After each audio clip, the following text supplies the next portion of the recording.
All right, looks like we are on the air. Greetings, everyone, and welcome to live coverage of Orioles baseball, where tonight the Baltimore Orioles will be taking on the Boston Red Sox in the second game of a four-game series at Camden Yards. How you doing, everybody? It's your old pal, the BirdWatcher here. People call me BW for short. That works for me. Welcome back for another exciting night of baseball. The Orioles are taking on their division rival Red Sox. We've got our ace Corbin Burnes on the mound. We're feeling good after a strong victory last night. And it is bobblehead night as well, I believe, at the ballpark. So that should be exciting. Corbin Burnes on the mound, bobblehead night, packed yard. It's all coming up here shortly. But first, let me introduce myself to those that might be new to my channel. Welcome in. I'm happy you found this channel of mine. It started up only a few months back in time for the 2024 season. I've been calling live play-by-play and commentary for every Orioles game. 121 games into the season already. And I'm going to be here for the final 40. Or maybe it's 122. What are we up to now? Yeah, 122. 40 to go, starting tonight. So I'm the guy on the mic. Fitzy. Hold on, Fitz. Don't you go anywhere. Does this work? Sorry, Charm City chat. Sorry. You hear that at all? Sorry, Charm City chat. Sorry. Let me know if anybody can hear that. Sorry, Charm City chat. Sorry. All right. I'm still working with a microphone that's not on the right channel. I think I need to bump up the audio a little bit. Hear what? The sound effect? Hey, you know, something's weird going on with my little board here. Here, let me fade the music out. Let's try this one more time. All right, here we go. Where are you at? Sorry, Charm City chat. Sorry. I wish I got it cranked all the way up. That's as good as it'll get. Sorry, Charm City chat. Sorry. Oh, well. Yeah, thank you, Pocket Watch. Yeah, it's just my little soundboard here. You import sounds, you adjust the levels. I got this one potted all the way up, but I guess it was a low source recording, so that's as good as it gets. Sorry, Charm City chat. Sorry. Just want to see if Fitzy could hear it. Anyway, yeah, Corbin Burnes is on the mound tonight. Oh, let me backtrack about 4 places. Hey, if you're new to the channel, please give the channel a chance. I hope you enjoy Orioles baseball. I love it. I can't get enough of it. It's my number one passion in life. I love Orioles baseball. I live halfway around the planet. It doesn't stop me. I get up at all hours of the day or night to watch my birds. But listen, if you want a place to hang out with fellow Oriole fans and enjoy a ball game together as a community, or if you don't have a way to watch it on the TV, you can do it right here. This channel is growing big. We're about to hit 1,900 subscribers. Again, first year of this thing, first few months. We're probably going to get up to 2,000 here within this next month, so probably a couple of weeks. It's crazy. It's exciting. Get on board. All right, so Corbin Burnes is on the mound, folks. 12-4 record, 2.7 win ERA. He's been nasty. He's been great. He's been everything we wanted him to be when we went out there and traded for him in the offseason. Our ace is on the mound. Meanwhile, for the Red Sox, Cooper Criswell was announced apparently right after last night's ball game to start this today, but apparently yet another change of mind in the Red Sox think tank here. They're going with reliever Brennan Bernardino to at least start this game. How deep he'll go, I can't imagine more than 2 to 3 innings. I don't know, Fitz, can you hear me? Any Red Sox fans watching? Am I to expect more than 2, maybe 3 innings out of Bernardino, like 1 trip through the order? That's about it. We'll see. The lineups look like this for the Red Sox. This awful lineup card that they use on their Twitter page, where you need, honestly, seriously, it is the last line of letters on an eye chart. You're trying to sit here and look at the positions these players are in. I can't see it. It is so... Jarren Duran will be in left field and lead off. Wilyer Abreu in right field batting second. Tristan Casas is back? That's news.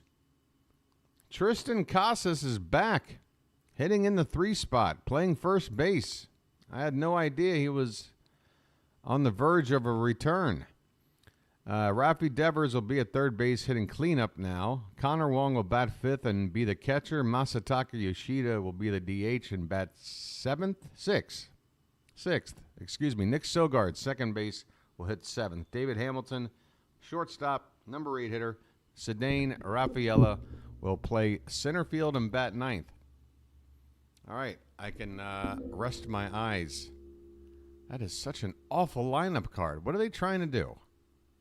They're trying to blind people? For the Orioles, why are there only 8 players in our lineup? This can't be right. Okay, I'm going to go ahead and bring up the ball game because that's more important right now. We've got an 8-man lineup. Boy, I guess we're trying to give the Red Sox a bit of a... are we even allowed to say that word in that context anymore? I don't know. We're trying to give them a break by only having an 8-man lineup.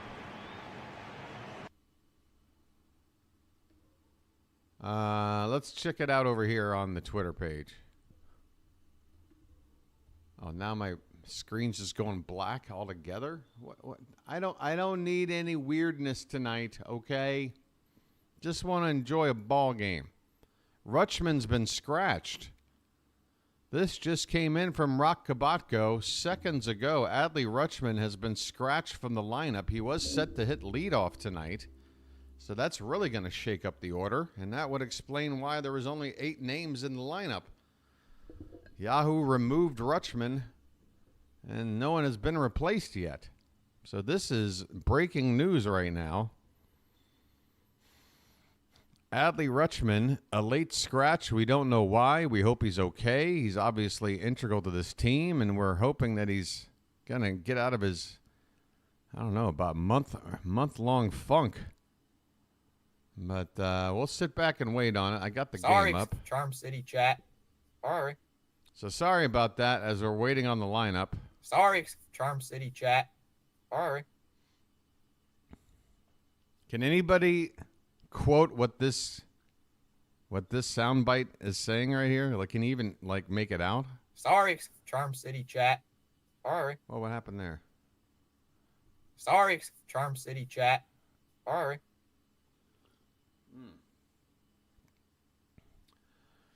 Corbin Burnes is on the mound right now taking his warm-up tosses.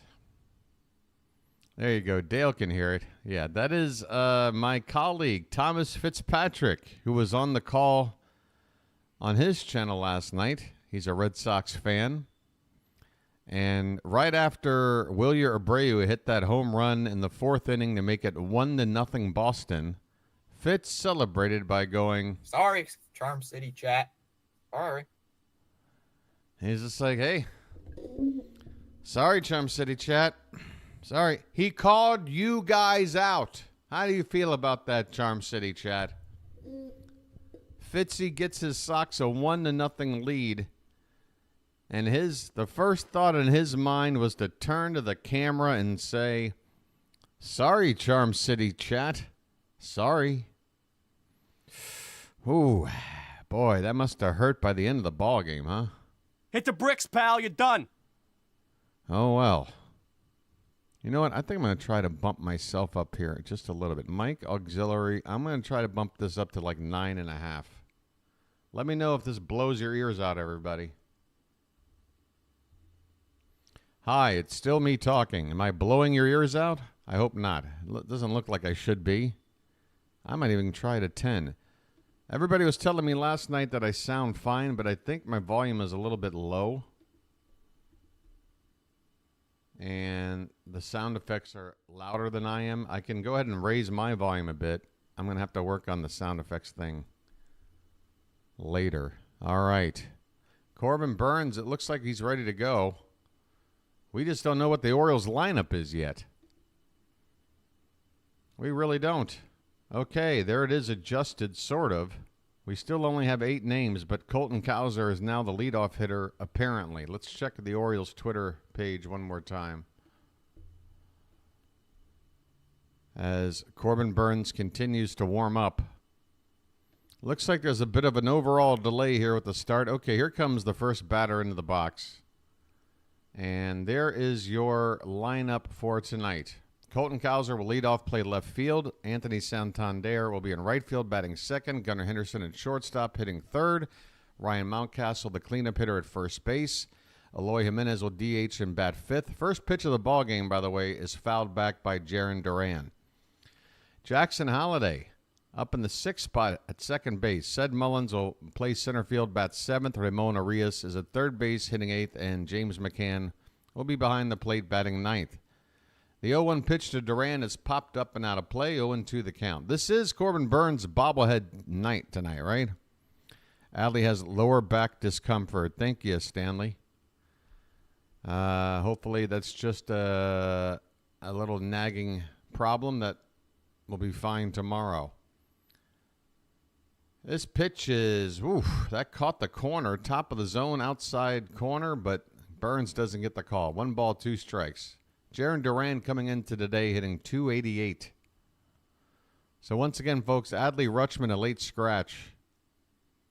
Other news going on with the team. This ball is lined back up the middle, backhanded by Holliday. It's going to be a tough throw on a bounce, and the runner Duran is safe.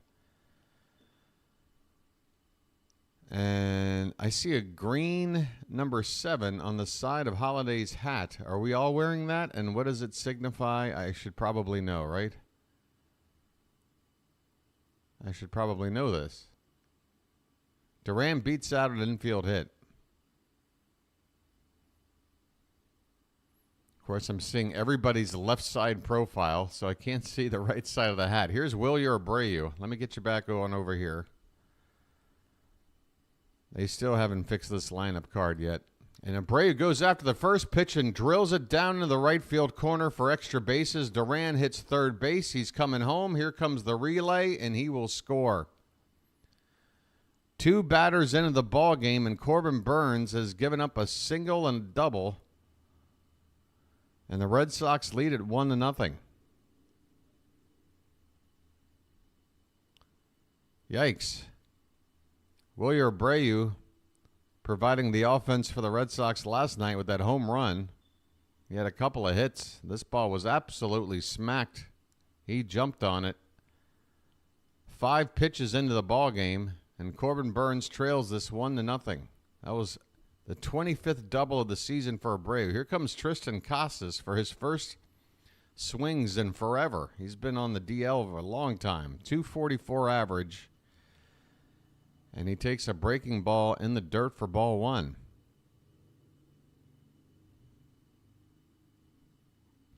Appreciate it, Stanley.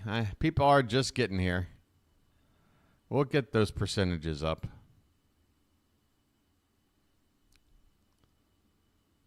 The 1-0 from Burnes to Casas is inside. 2 balls, no strikes. Come on, Corbin. We got to work around that runner at second base. A run is in, nothing we can do about it, but let's keep it 1-0. This is like a ghost runner extra inning situation. 2-0 pitch is swung on and hit toward the left side. Relatively deep into the corner, but foul. Out of reach of Colton Cowser. Hey there, Robert. VT. Gunnar.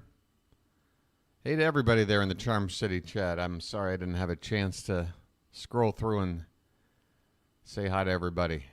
Maybe I can after this inning, but we're still looking for the first out here. This is hit on the ground softly to Burnes. He'll flip it to Mountie covering the bag. Problem is, Abreu moves up to third base on that out, and there's only 1 down.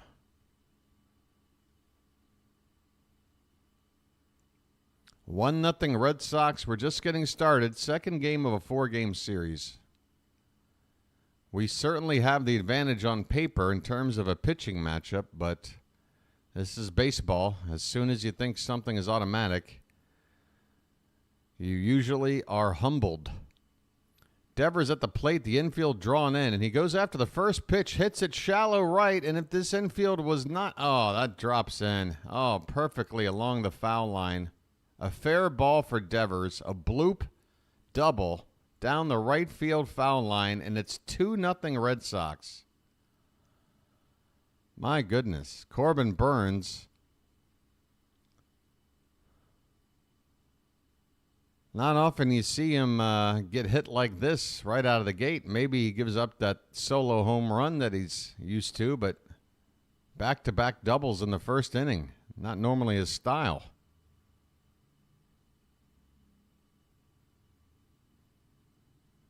Connor Wong at the plate, hitting .293 on the season. And he takes low inside, maybe a bit low. Ball one. Well, this was not the start I was expecting.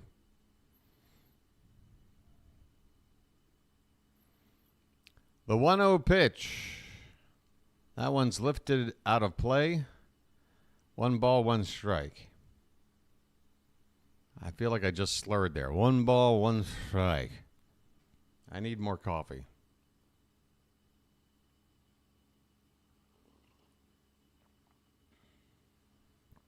Devers is at second base. 2 runs already in. Just 1 out here in the first. The 1-1 pitch to Wong is a breaking ball that stays inside. 2-1.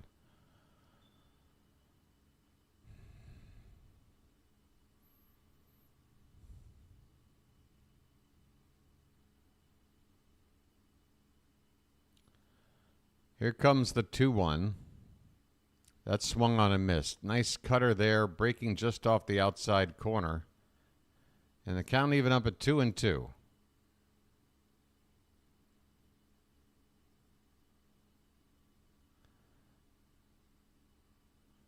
Wong steps out of the box, asking for time. Now back in the box. Devers at second. 1 out, the 2-2 pitch. Swung on and missed. A curveball. And Wong goes down. First strikeout of the ball game for Burnes.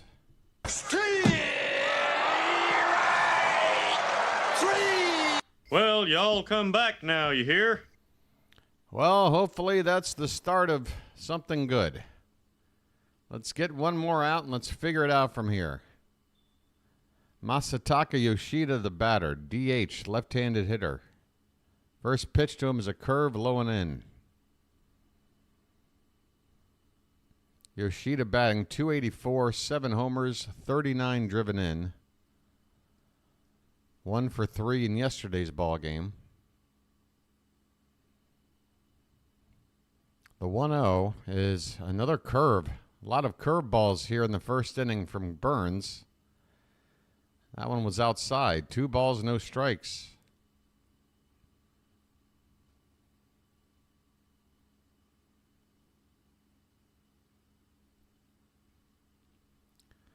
Another pitch from Burnes is high with the fastball. 3-0. What's going on, Corbin? You don't look yourself so far in the first inning. It has to be said. This is not what I'm used to seeing from Corbin. It's early, but 3-0 pitch. That is low for ball 4. Burnes walks Yoshida on 4 pitches. Something's not right tonight with Burnes. I'm not saying sound the alarms, because he's a good enough pitcher to figure it out when he doesn't have his best stuff. But tonight, this has not been a typical first inning. So has everybody got their number on the side of their hat and some flashy... What is this number on the hat? Burnes tries a pickoff attempt, and it nearly worked. It nearly worked. That was close at second base.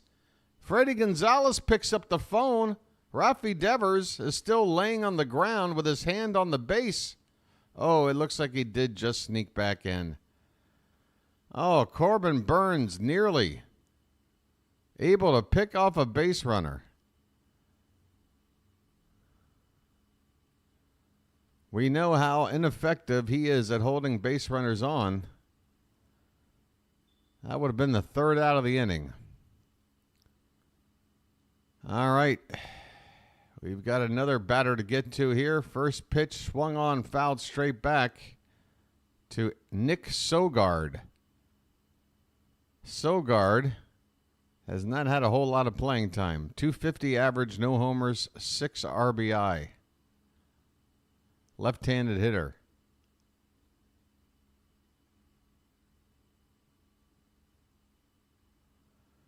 And the 0-1 is a breaking ball off the plate outside. 1 ball, 1 strike. We're in the bottom of the order here now, Corbin. We got to start being more economical here. He's over 20 pitches in the first. 2 runs in, 2 on, 2 out. And the 1-1. Breaking ball. Chopper, foul off to the right. 1 ball, 2 strikes. Home plate umpire tonight is Ryan Wills. Wills he suck? We'll see. Crew chief is Carlos Torres at second base. And then there's a couple of other guys. The 1-2 to Sogard. Burnes still waiting to get the sign. He's got it. And here comes the 1-2 pitch. Swung on and again chopped foul off to the right.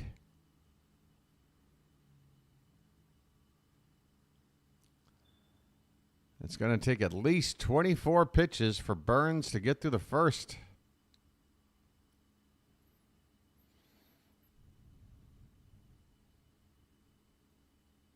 Here comes the 1-2 again. And it's reached for, swung on and missed. Bad swing there by Sogard. That pitch was half a foot off the plate outside. But the Red Sox do a lot of damage. They get 3 hits. They score 2 runs. They had a couple of extra base hits off of Corbin Burnes. We go to the bottom of the first. It's Boston 2 and the Orioles coming up. Not the best start to the ball game, huh? Sorry, Charm City chat. Sorry. Sorry, Charm City chat. Sorry. Well, wait a minute. Hold on. If this... Oh, because that... Okay, never mind. I am not an audio whiz, even though I have a partial degree in it, but it's only about 25% of a media arts degree, audio, video, film, and photography. I guess I didn't spend enough time in the audio room. Too much of a visual guy. Know what I'm saying? Where you from? Baltimore. What? Baltimore. Baltimore? What's that? Look, it doesn't really matter, all right? All right, check it out. I didn't have a chance to have my morning lucky before going on the air here, so I'm having it now.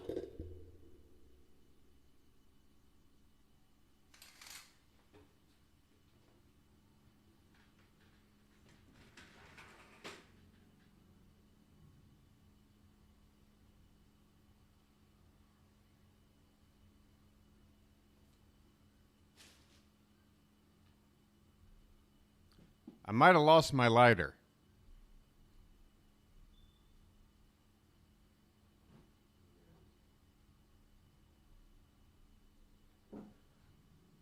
No problem. All right, Colton Cowser's coming up.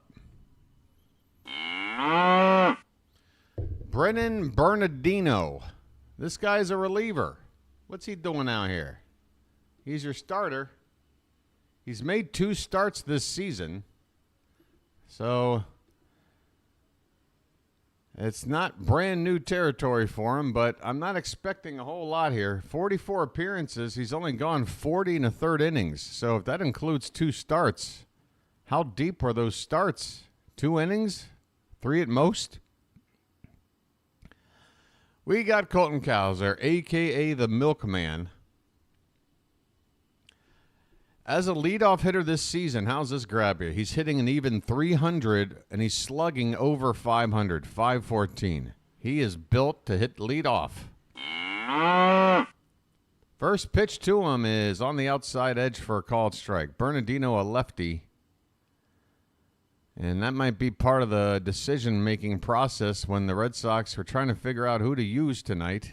They're probably like, you know what? Let's just use the best lefty we can use because of this lineup. Hard hit foul ball down the right field line by Cowser makes the count no balls and 2 strikes. I see some empty seats.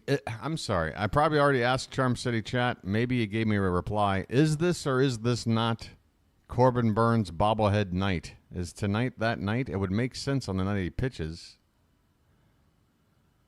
By the way, there's already a reliever getting loose for the Red Sox in the pen, so they are planning on doing a lot of pitching changes tonight. This 0-2 pitch is swung on and missed. What was that? A slider? 79 miles an hour. Had the middle of the plate, but about 13 mile an hour difference between that pitch and the previous two. That was a curveball. Okay. Sort of a more of a slurve than a curve, if I'm looking at it how I see a pitch. That's not a tater tot, that's a tater giant.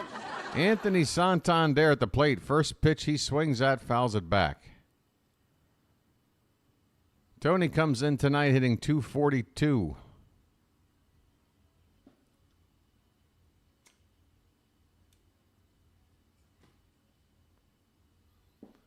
One out, nobody on. Pitch.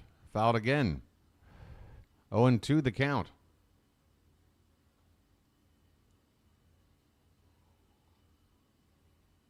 There is still party music going on outside at 6:24 a.m. at the bar across the street. You got to love it. But it is, Saturday morning here, so it's Friday night turned Saturday morning. This pitch is low and away to Santander. 1 ball, 2 strikes. Looks like we got a cloudy sky, but not a threatening sky. Actually, my favorite kind of sky. Some cloud cover, but no threat of rain. It would appear. This pitch is low and in. 2 balls, 2 strikes to Santander. The Orioles are wearing their City Connect jersey tops with the white pants. Red Sox in their classic gray road jerseys. 2-2 is off the plate outside. We got a full count. Come on now.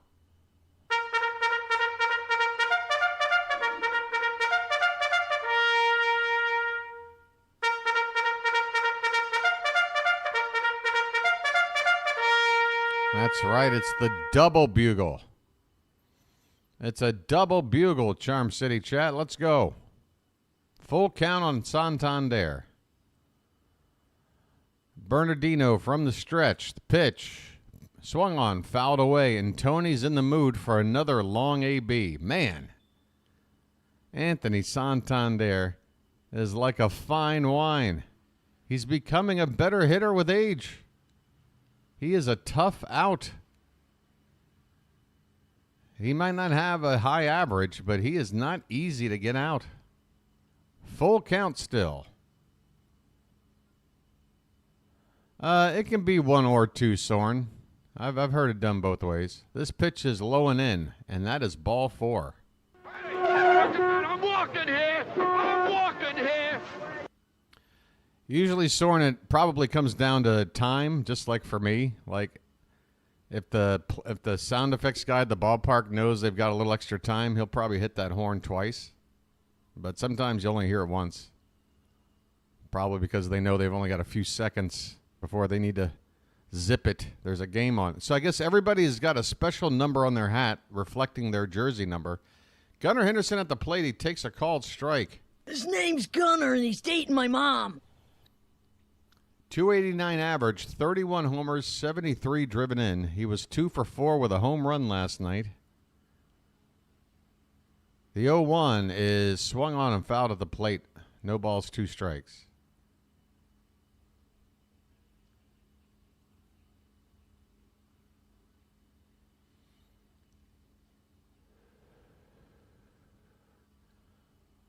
Oh, that Lucky tastes so good. That's what I'm talking about. The 0-2 is swung on and missed. A waving swing by Gunnar Henderson, and he's down on strikes. 2 down in the inning.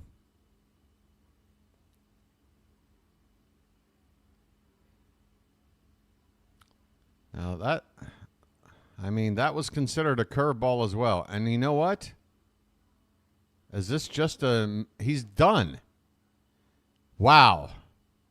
Boston is doing something weird tonight.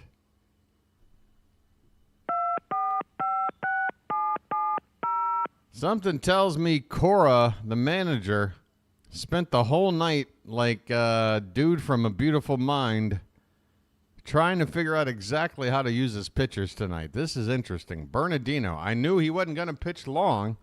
I thought maybe he'd pitch the first. He got 2 outs. And he faced the minimum 3 batters, and he's done. How about them apples? We've got a pitching change. Early. How is this going to work?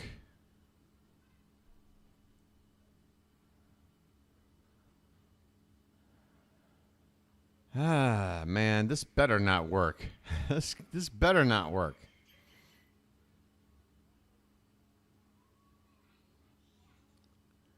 It still seems crazy to me, Robert, but I understand.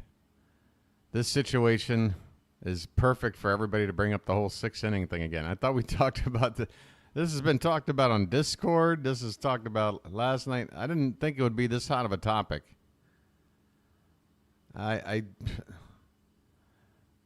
It's certainly something worth look, how about this? When it comes to that rule, we need stuff to talk about in the off season. All right? Nothing's going to change this season, and I need content for the off season. So let's save everybody's thoughts about this 6-inning DH thing and all that. Let's off season talk. Please, I need content. Hey, is that Mateo there? Was that Jorge Mateo hanging out with a group of kids there before the ball game? If that was Mateo, it's good to see him.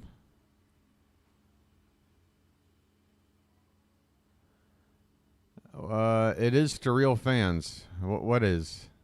Am I being accused of not being a real fan? Here's Zach Kelly, right-handed pitcher, to face Ryan Mountcastle. And Mounty goes after the first pitch, hits it deep, hits it hard, and that ball's off the ground screw shed. And Santander will have to stop at third base. Oh, with 2 down, it's second and third. Turn on the sprinkler.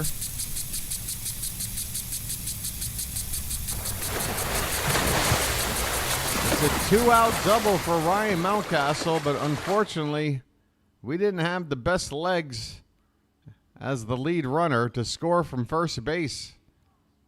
Also, that ball was hit hard and it got back in quick. 26th double now for Mountcastle. 26. And here comes Eloy Jimenez. Where are you at, buddy?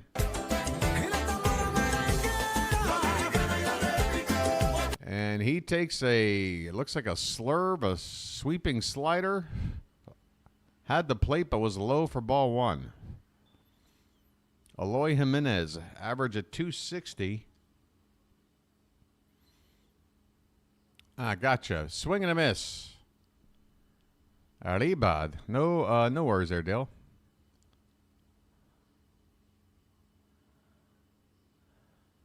Man, that chain hanging off Jimenez is, why the big, it's just a clunky, in-your-way piece of jewelry. The 1-1 pitch.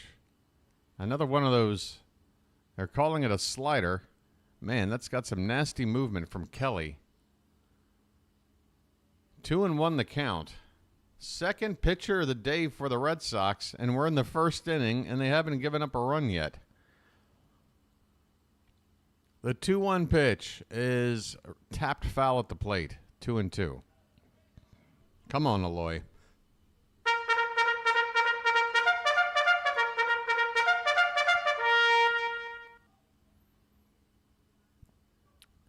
One base hit will tie the ball game. 2 down here in the bottom of the first. The 2-2 pitch from Kelly to Jimenez is a breaking ball that's popped straight up on the infield. Shortstop calling for it, and the catch is made to win the inning. The Orioles leave 2 runners in scoring position. Ouch. Corbin Burnes gives up 2 runs, and a pair of Boston relievers keeps us from scoring with leaving 2 men in scoring position. I mean, please tell me the next 8 innings aren't going to be anything like that one. This is baseball, folks. This is what baseball is. There's no figuring it out.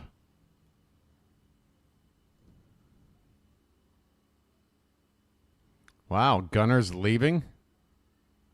If we're talking about real fans, folks, if you're ready to pack it in a 2-0 game after 1 inning, I don't know what to tell you. Come on now. You're better than that. This being Baltimore and all.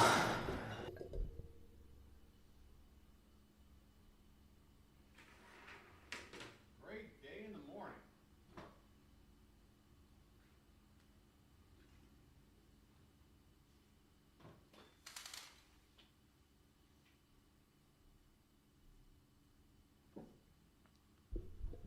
I tell you what, it's a beautiful morning out here. If you guys want some predictions for the future, I am in the future. And I'm telling you right now, tomorrow morning, Saturday morning, is going to be beautiful. Looks like we got some fancy cameras working their way through the ballpark here.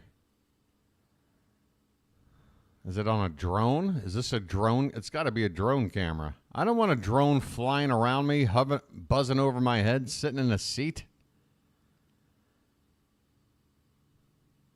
What if they started using drones to drop off like refreshments?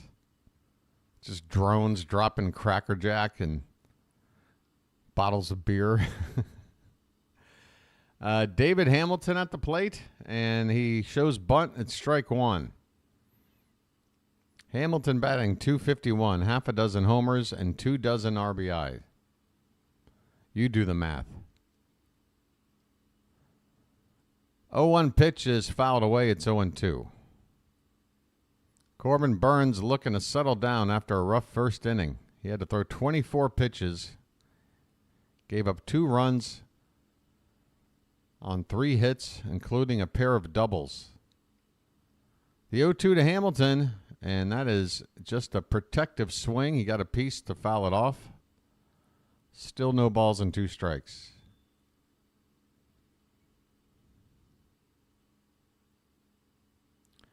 Please shout out Mike and Steve, please. First time listening. Hello, Mike. Hello, Steve. The 0-2 pitch to Hamilton. Swung on, hit on the ground to second. Holiday gobbles it up over to first in time. 1 away in the top of the second inning.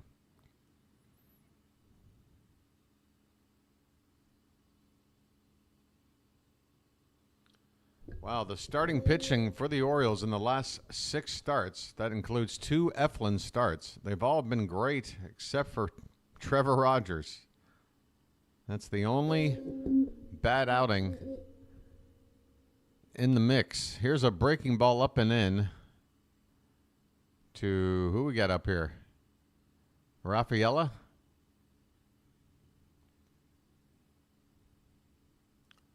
The 1-0 pitch is fouled away. 1 ball, 1 strike on Cedric Rafaela, who tonight is playing center field. Is that right?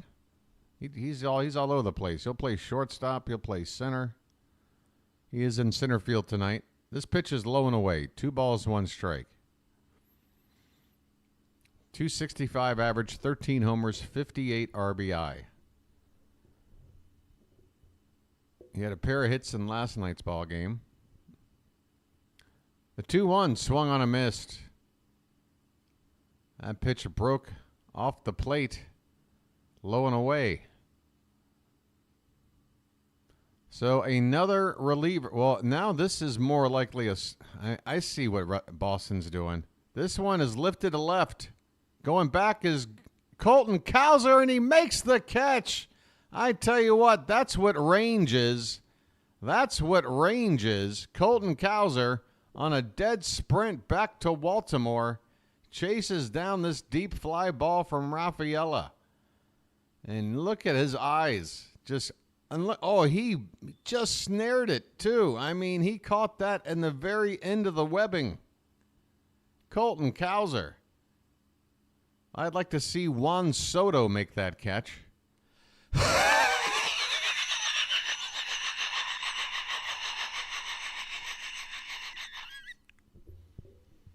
Here's Jarren Duran, 2 out, nobody on.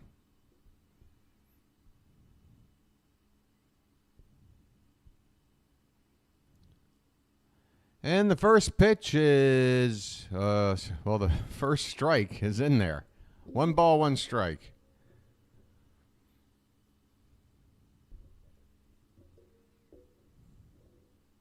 Don't talk to me about how great of a defensive outfielder Juan Soto is. 1-1 is fouled straight back. 1 ball and 2 strikes.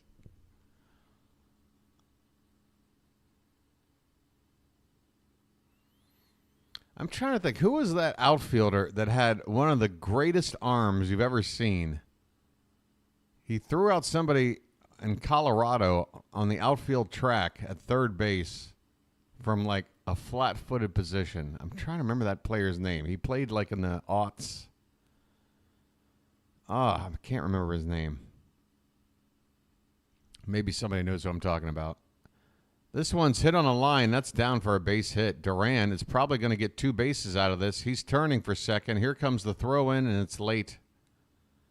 Duran with a hustle double, 2-out double, and plenty of celebration afterwards. So the Red Sox get another man on here. Their 3rd double already here in the 2nd inning. Just 10 batters in. That's Duran's 37th 2-bagger of the season. And up steps the guy that hit the first double of the night, Wilyer Abreu.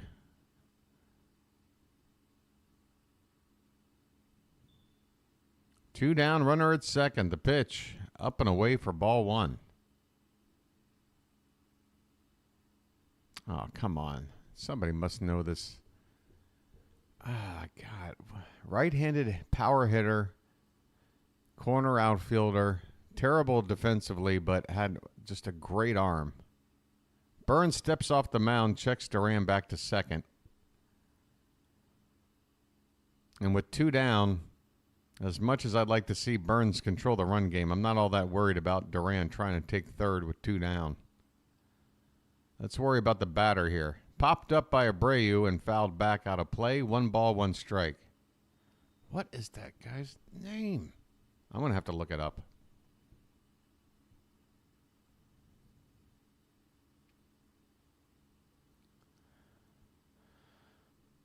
One and 1 the count on Abreu. The pitch is fouled away.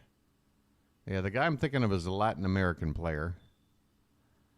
What the hell is his name?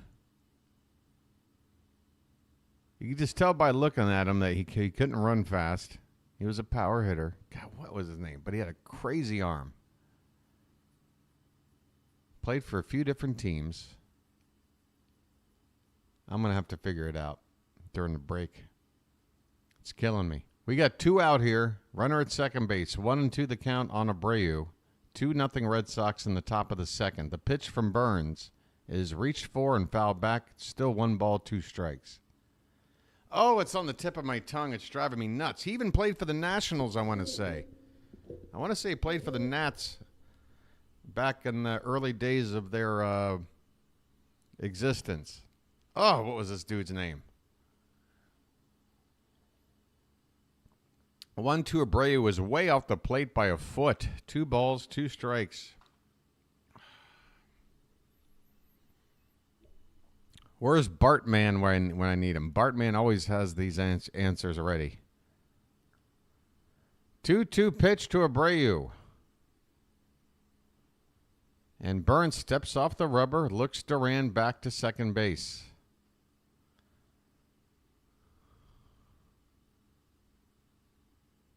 .42 pitches for Burnes. We're only in the second inning.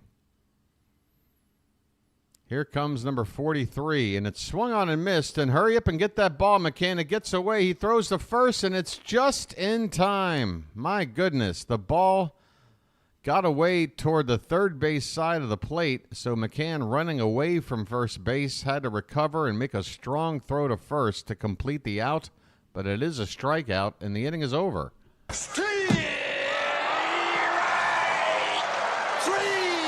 Well, y'all come back now, you hear? I'm gonna have to figure it out. I'm gonna have to just look it up. I'm gonna be like crazy throw. I can't type from right field. What's the name? Coors Field. What is it? The hell? Jose Guillen. That's the one. Somebody go watch Jose Guillen nail a runner at third base. Just a ridiculous throw. And yeah, I can sit there and go, Jose Guillen has got a great arm. But you know what? He was not a good fielding outfielder. He wasn't. He had no range. He was slow. His, closing down and getting a baseball wasn't great. This was a play that he didn't catch. He played it off the wall and then just threw an amazing 400-foot rope to third base to nail the runner.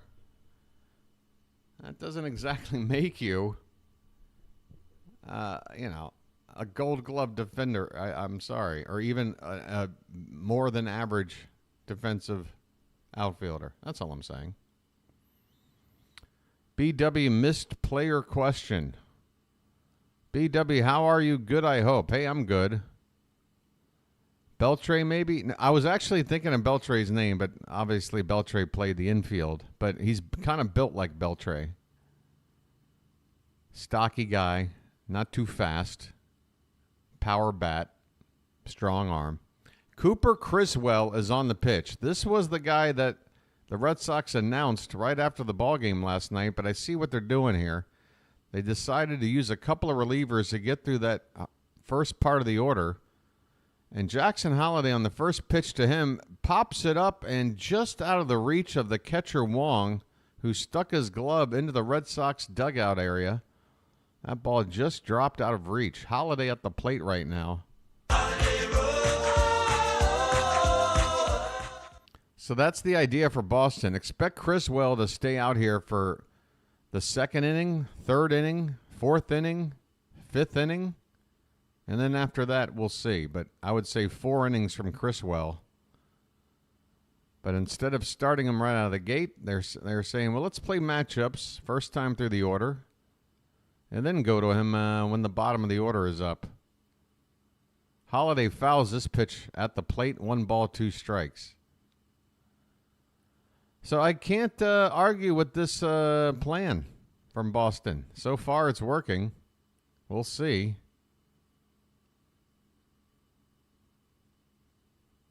Yankees have a 1-0 lead in the 4th inning. This one's hit up the middle. A base hit for Jackson Holliday to lead it off here in the bottom of the 2nd inning. Oh, lovely to see Holliday. I know we love seeing him hit home runs, but I'm telling you right now, for the betterment of his career, I just want to see a lot more of these. Just nice, hard-hit singles to get him on base. That was 106 miles an hour off the bat. That gets Ced Mullins up. Well said, now you know what to do. And he takes inside for ball 1. Mullins, 224 average, 13 homers, 41 driven in. That 13th homer came last night on a ball that just got on top of the out-of-town scoreboard in right field. This pitch is fouled off to the left, and the count even up at 1-1. Mullins has hit a pair of homers in his last 4 games.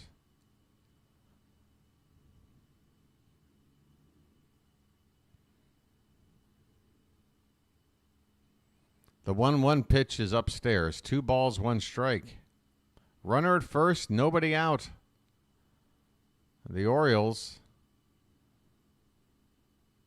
are facing Boston's 3rd pitcher of the game already. And this one's hit on the ground, and it's dropped by the second baseman. He'll only have 1 play, and he'll flip it to first. Oh, that was a tailor-made double play ball to Sogard, but he booted it. And that eliminated any chance of going to second.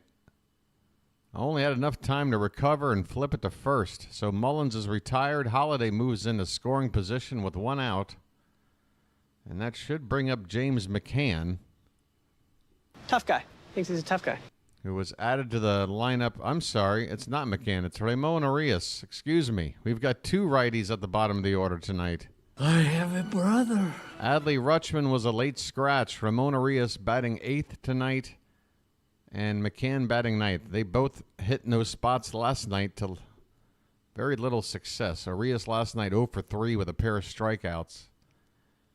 McCann did get on base and came around the score on a double by Colton Cowser, but he had struck out a couple of times before that as well. 0-2 the count after a foul ball. We got a runner at second base, 1 out here in the bottom of the 2nd. That runner is Jackson Holiday. Arias at the plate.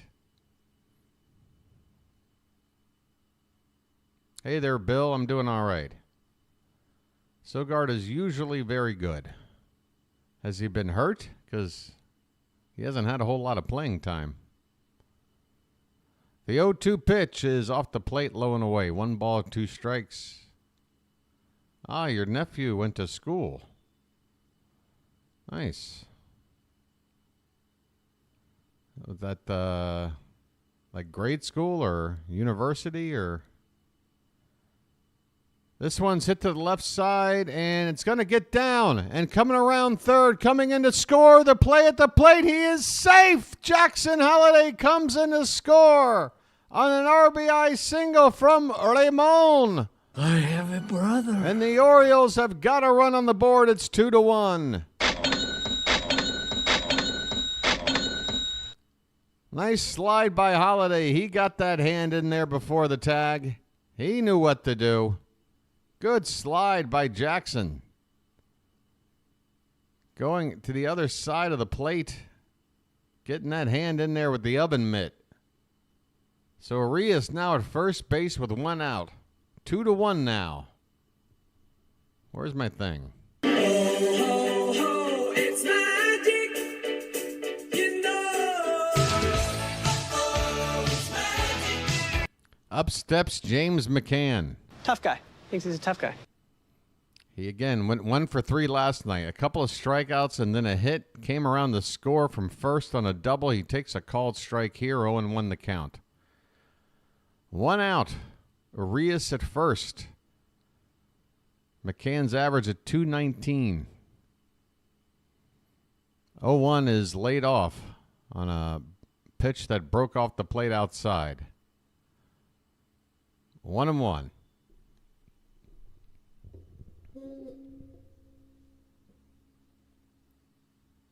Thank you, Shante. This one's lifted in the air, right center. Could drop in. A diving attempt by Rafaela.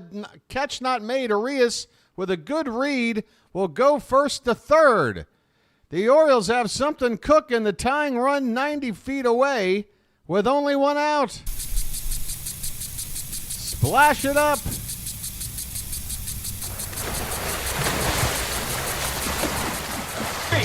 Splish, splash, I was taking a bath. Back-to-back hits from the bottom of the order. Ramon Arias and James McCann keeps the line moving back to the top of the order. McCann, that was 108 miles an hour off the bat. That might be the hardest damn hit ball he's had all season. Folks, let's go. There's a meeting on the mound. They're worried about us.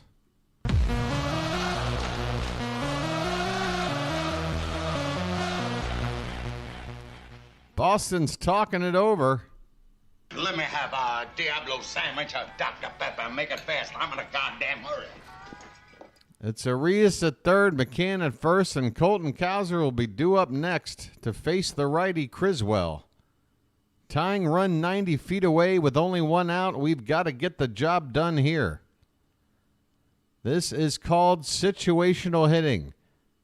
These are the situations where in the playoffs, if you want to win the World Series, you got to execute here. Come on, Colton. First pitch. Hit on the ground. This could be two. To second for one. Back to first. I don't believe it.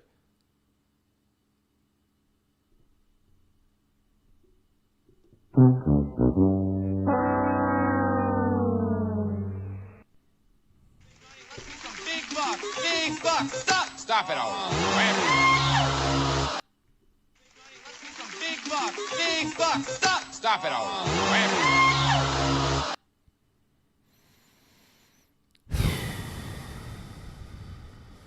I apologize for Baltimore.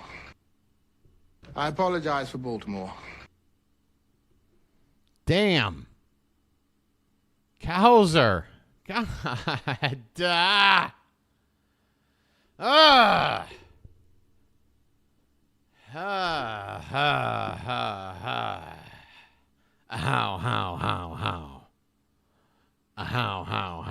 And my inner John Lee Hooker coming out. How. I mean, come on now. Damn.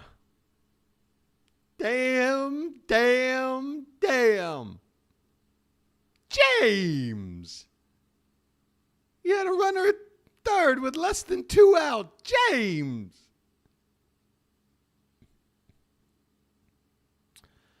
What are we going to do? We're going to the third inning. That's what we're going to do. Long way to go. I'm fine, Book Doc. I'm you know. You know, what do you call it? I'm living it up for the broadcast. We'll be fine. I mean, come on now. That's right! We can't have anyone freak out there, okay? We've got to keep our composure. We've come too far. There's too much to lose. We've got to keep our composure. That's all we got to do. So could somebody tell me about these numbers on the hats? Is this special for tonight? If so, why? Why are they different colors for different players on the same team? What do they signify? And is this the regular going forward? Can someone please tell me what's going on with the hats? Because I don't know. Man, what a nice crowd here tonight. We go to the top of the third. Corbin Burnes gave up 2 runs in the first. He's got the middle of the order here. Casas, Devers, and Wong. Boy, Jackson Holliday, those upper arms are getting thicker by the day. First pitch to Casas, and Burnes paints the bottom of the zone on the outside corner for a called strike. The Red Sox have the same thing on their hats, Michael. That's why it's even more confusing. It makes me feel like it's just a brand new thing that they've introduced. This pitch is a bit low. 1 ball, 1 strike to Casas. 0 for 1 tonight.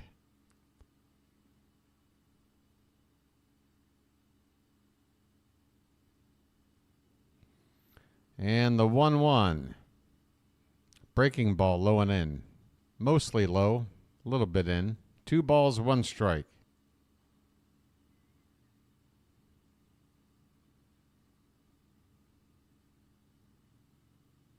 Apparently nobody has a clue about the hats.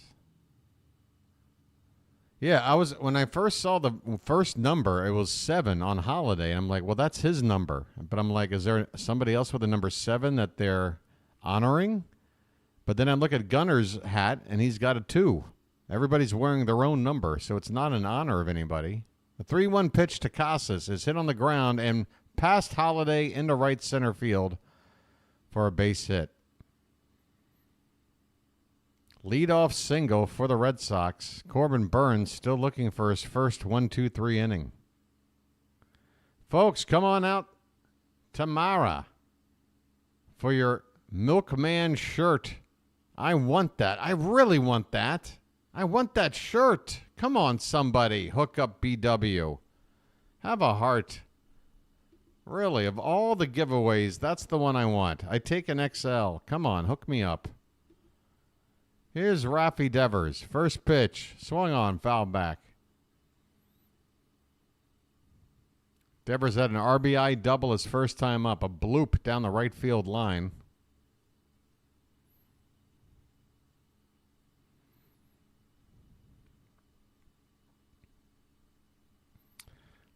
Book Doc with a good theory.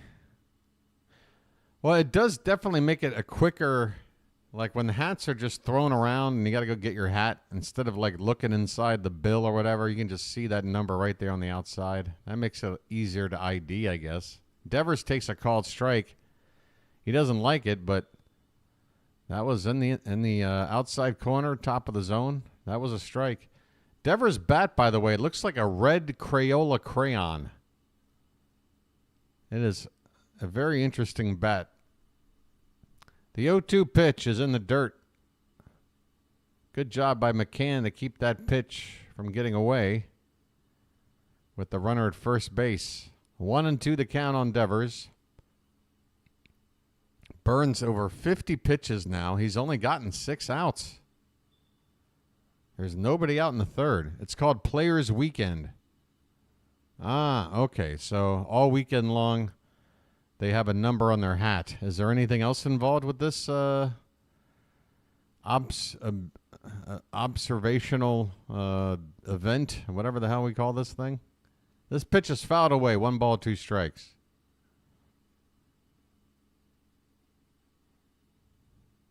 Runner at first, nobody out. For charity. That's probably a good call. This one's lifted in the air to right center field and deep. That's trouble. That ball's gone. Just clearing the wall in right field. That's a 2-run shot for Devers. He's got a home run, a double, and 3 RBI, and we're only in the third inning. It's 4-1 Boston. Well, my boy Fitzy was talking about how much Devers was in a slump lately, and last night that slump was continuing. But not tonight. He has got no problems hitting off of Corbin Burnes, who is not having a good outing so far. 4-1 Boston, top of the third. Connor Wong at the plate. First pitch is right down the gut for a called strike.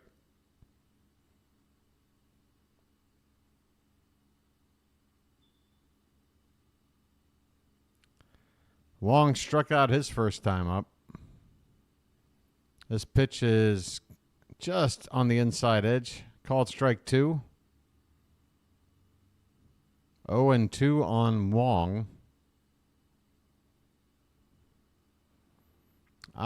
Personalized bats and cleats. Okay, so maybe that has something to do with Devers' bat. I bet you Devers is going to want to keep using that bat after what he's done with it in 2 plate appearances tonight. This pitch is hit into left field. Cowser looks like he didn't see it at first. He's got it. And even does a bit of a head tilt as if to go, that was a little troubling. Cowser might have lost sight of that ball in the air for just a moment, but he recovered in plenty of time to make the catch. 1 down here in the third.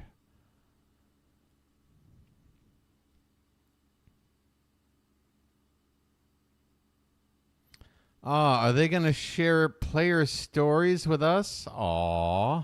Stories. Here's Yoshida.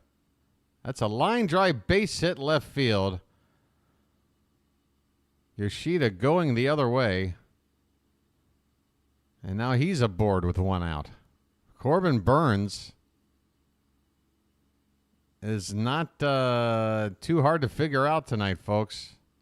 Not too hard at all. That is 7 hits. 7 hits given up here, and we're only in the 3rd inning with 1 out. Sogard at the plate. First pitch to him is a curveball called a strike. Man, 2nd time through the order, bottom of the order. We're only in the top of the 3rd with 1 out.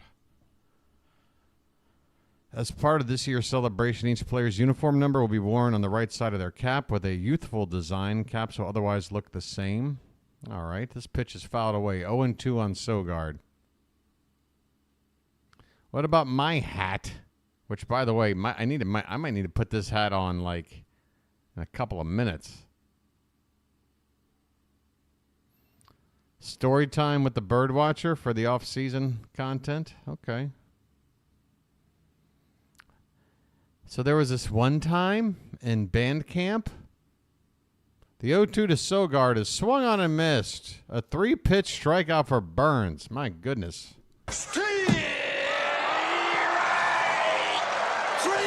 Well, y'all come back now, you hear?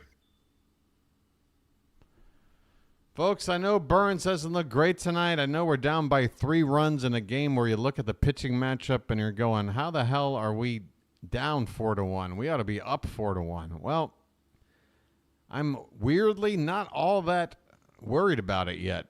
This pitch is in the dirt to Hamilton, a curveball. Want to know the count. I'm oddly optimistic.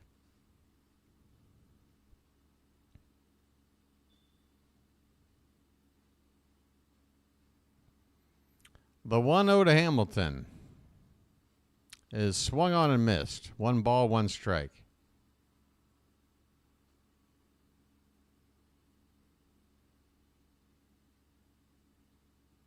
Yeah, the last outing there was what? 5 innings, 4 runs. And he's already given up the 4 tonight.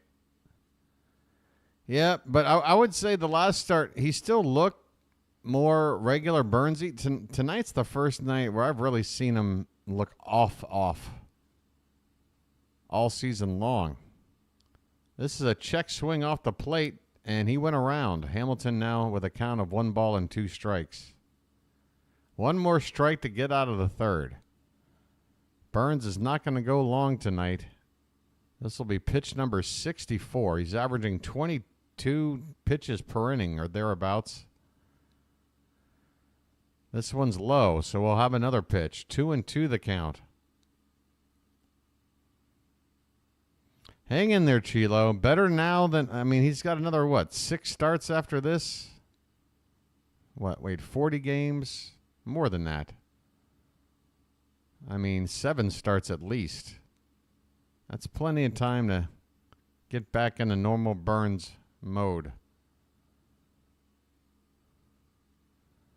2-2 pitch to Hamilton. Off the plate outside.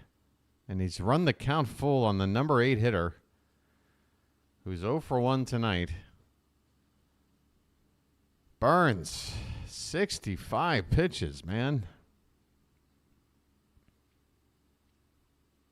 Here comes number 66. And that is reached for and lined in the left center field, a base hit. And going first to third is Yoshida, who's not even a good runner. First and third, and Corbin Burnes, he is upset. He absolutely snatched that baseball from the catcher McCann after giving up this hit.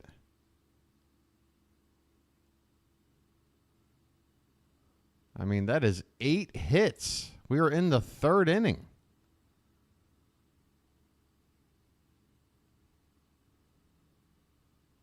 Here's Rafaela, and McCann's coming out to have a chat. So is everybody else. Burnes is shaking his head. Burnes is just cussing up a storm, you can tell. Drew French is out to have a chat as well. He immediately puts his hand on Burnes' shoulder.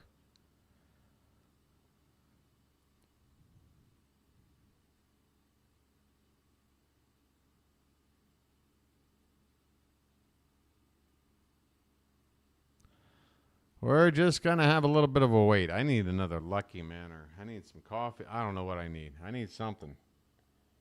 Hey, you know what I got? I got a special treat from Japan. Where is it?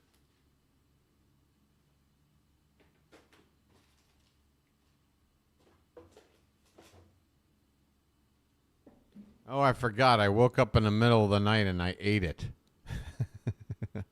I ain't got nothing. All right, the meeting on the mound's over. First and third, 2 down. Rafaela at the plate. The Red Sox ahead 4-1. Corbin Burnes trying to get out of this inning. 2 runs already in. Pitch. Hit in the air. Right field. Santander is there. He's got it, and the inning is over. 2 more runs for the Red Sox. They've left 5 men on base through 3 innings. They have left some other guys out there. 5 through 3 innings. That's nearly 2 runners per inning left on base. But they've got a lead on us. They've out-hit us 8-4. We need some offense tonight. And we need it. We need it. Comment. What? What was that? Let me heat up some water real quick. Is this? Maybe this is enough. I don't know.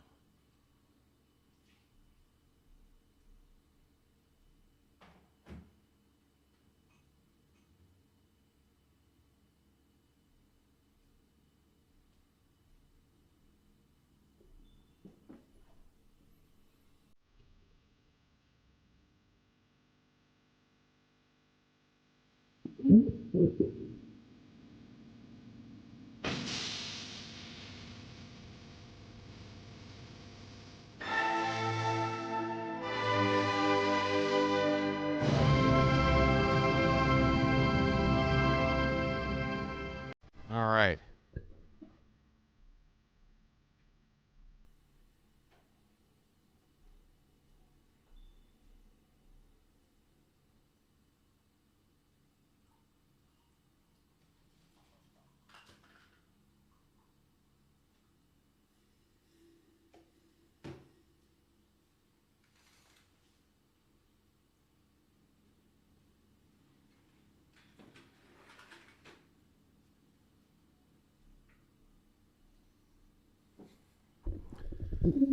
Jim Palmer and Kevin Brown are currently throwing out a bunch of plastic trinkets from the booth into the crowd.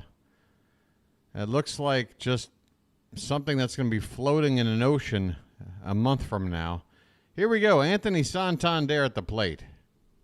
That's not a tater tot. That's a tater giant. First pitch to him is up and away for ball 1. Next pitch is off the plate outside, 2-0. Cooper Criswell is out here for his second inning of work.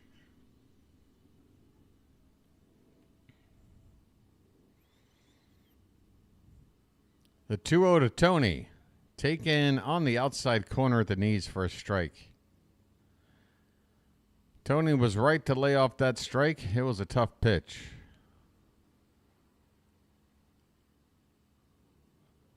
And this one's a called strike at the bottom of the zone. Count now even at 2 balls, 2 strikes. Tony walked his first time up.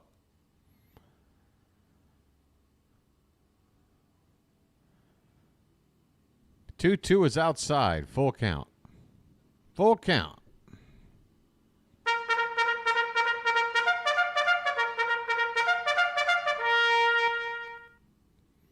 Payoff pitch. Swung on, fouled off to the left. And once again, it's a full count foul from Anthony Santander. I mean, it's not the bug, it's the feature.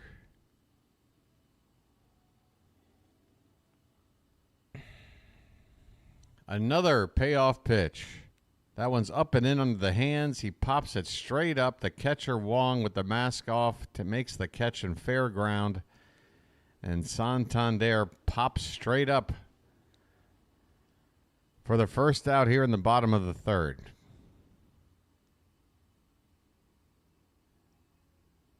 All right. Who got next? Is it Gunnar time? His name's Gunnar, and he's dating my mom. I know it's lucky time. I'm going to have to chain him tonight. First pitch to Henderson, low and away for ball 1. Gunnar 0 for 1 tonight. Struck out his first time up.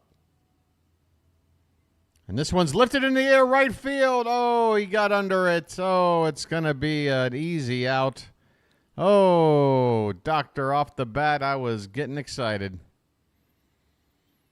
That ball, the launch angle looked perfect. He gave it a full swing. What did he use, a fungo bat? How did that ball only go 350 feet? Here's Ryan Mountcastle, doubled his first time up. That is drilled, left field. Get back, get up. That ball is just off the top of the wall in Baltimore, and Mounty's going to have to hustle to second. He does with a 2-out double. Oh, the left field wall here in Baltimore swallows up a would-be home run. Mountcastle with a sizzling line drive to the deepest left field in baseball, and it hits off the very top of the wall. I mean, 1 foot from a homer. 109.6 off the bat. We've had several hard-hit balls tonight. Here's Eloy Jimenez.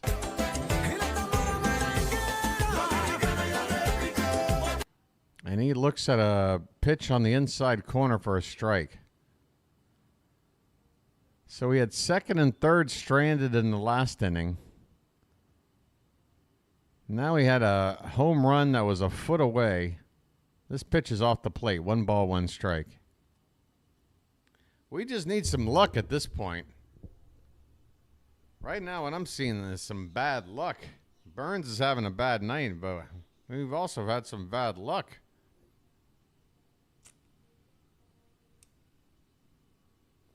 One pitch is well off the plate outside. 2-1 the count.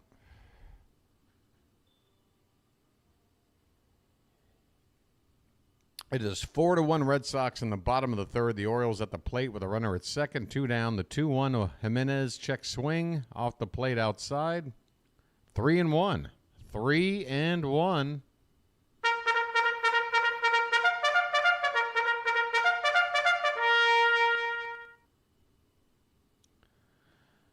And this pitch is line. Left center field. It'll get down and roll all the way to the wall. Mountcastle can walk home. Eloy Jimenez is going to get to second base with a stand-up 2-out double. The Orioles get a run back. It's now 4-2. Get Eloy back in that lineup. It's magic, you know. It's magic. Another 2-out rally for the Orioles. They still trail by 2. Boston's putting up 2 spots. We're putting up 1 spot. We need to start reversing that trend. Jackson Holiday at the plate. And the first pitch is fouled away.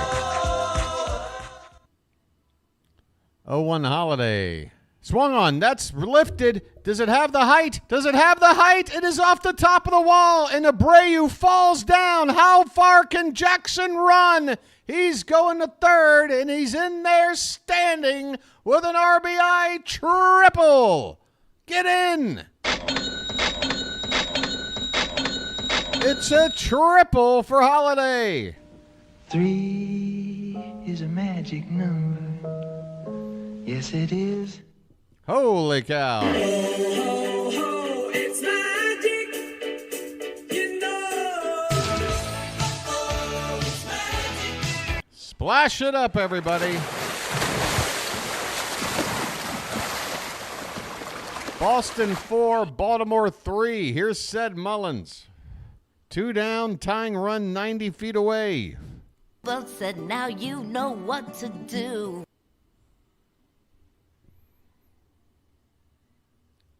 Come on, Holiday, steal home. This one's high. 1 ball, no strikes to Mullins. Come on, Charm City. Come on now. Keep the line a-moving. Pitch. That is high. 2-0. 2 balls, no strikes.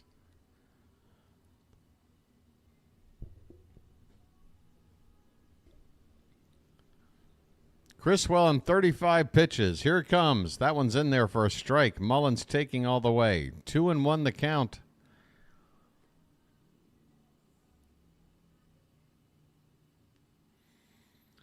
The next pitch. Low and in. 3-1. Oh, this bugle is getting a workout tonight. The pitch. Swung on, popped up, get out of play. It does. Full count now. Full count. Runner at third. He is the tying run. Jackson Holiday. 2 down in the inning.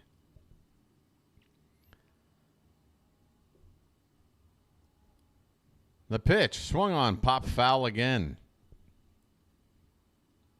Mullins hanging tough.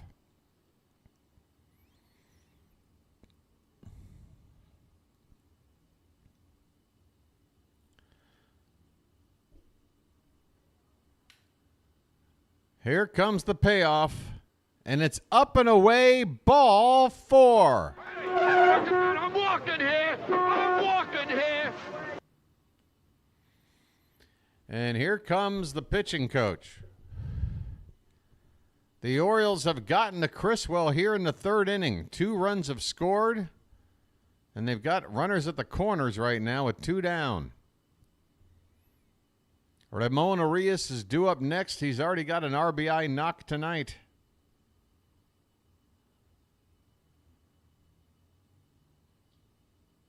He drove in that run back in the 2nd inning.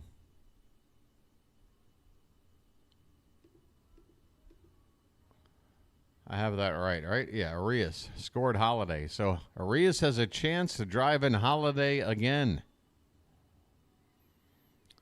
Is this meeting over yet?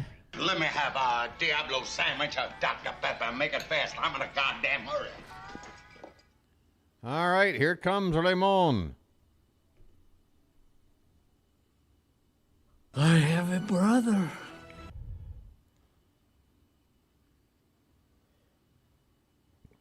First pitch, and there goes the runner. It's a called strike. Well, no runner. Yes. Mullins steals second base. No throw down. Meep, meep. Said Mullins takes off, and now a base hit could give us the lead. 21st steal for Mullins. Come on, 1 hit. Low and away, ball 1. 1 ball, 1 strike.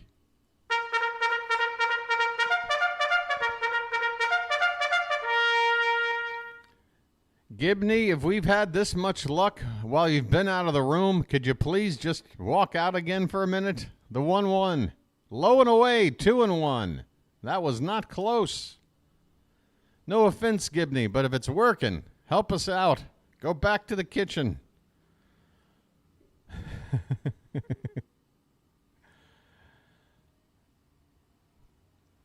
The 2-1 pitch. That is on the outside edge for a called strike. 2 balls, 2 strikes, 2 on, 2 out. 4-3 Boston, bottom of the 3rd. James McCann waits on deck.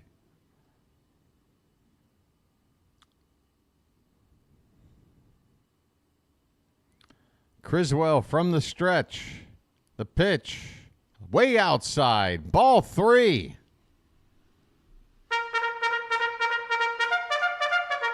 Why are we typing in 3-2 count? Why are we typing in before I'm announcing the count? Please don't do that, Beefy. That's my job.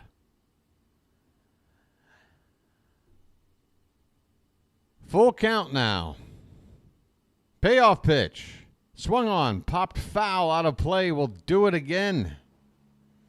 We will do it again. Keep charging.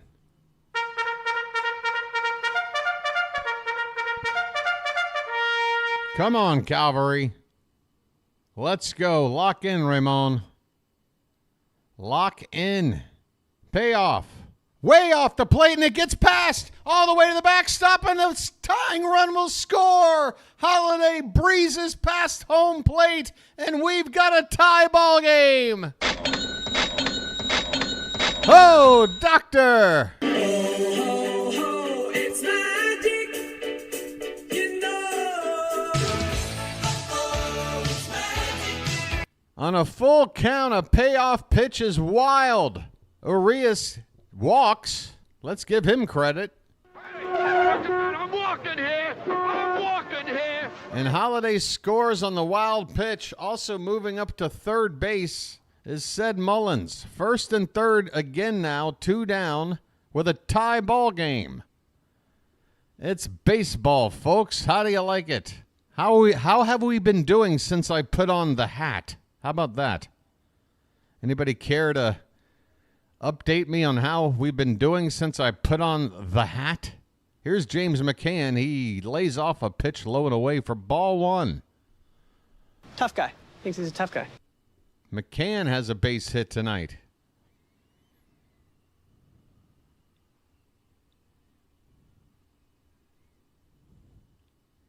Want to know the count. Pitch. Swung on. He reached for a pitch inside. That would have been ball 2. 1 ball, 1 strike. He fouls it away. Next pitch from Criswell will be number 50. If this was the answer to go with the pseudo starter in the second inning, well, I don't know if that was the best plan. Here's the pitch. Swung on, fouled away, 1-2.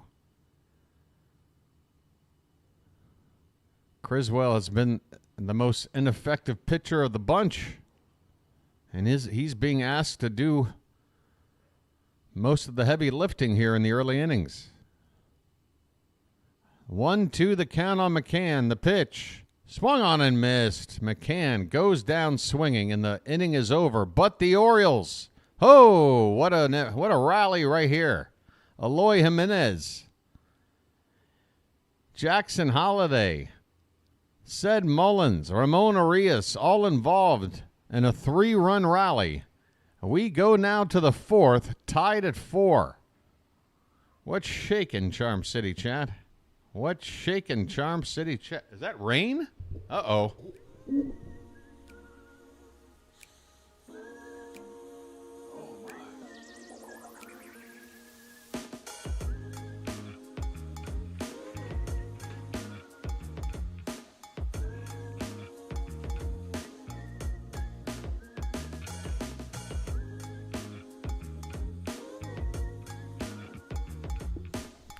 The hat, folks.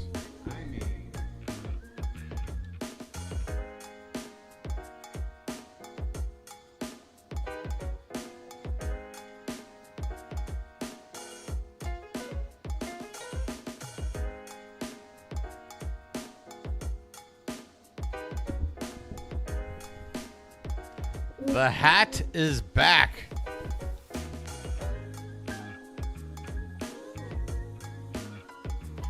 I'm starting to think the hat needs its own channel. Maybe like a spin-off show, like a sitcom spin-off.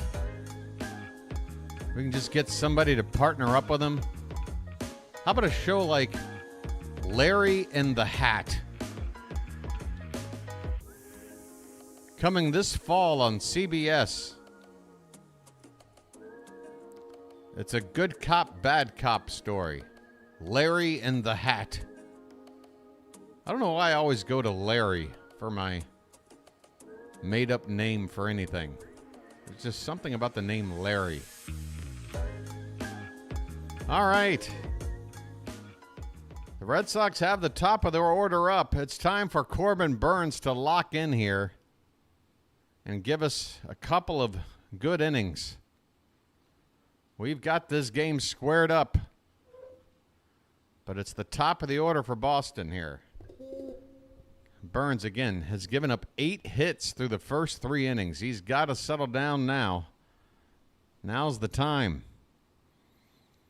First pitch to Duran is swung on and fouled away. And that rain's coming down. I've got a localized storm cloud right over my building. Off in the distance, it's a nice looking day, but right now there's a big storm cloud over me. This pitch is in the dirt. 1 ball, 1 strike. Duran is 2 for 2 tonight. Yeah, that Cowser double play, Shante. I know. The 1-1 pitch outside. 2 balls, 1 strike. Come on, Corbin. Gibney, it's never too late. If you do it, it still counts. He can wait another hour if he wanted to. This one swung on and missed. 2 balls, 2 strikes.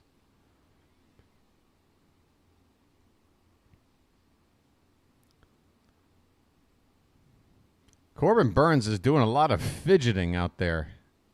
Just doesn't seem comfortable tonight.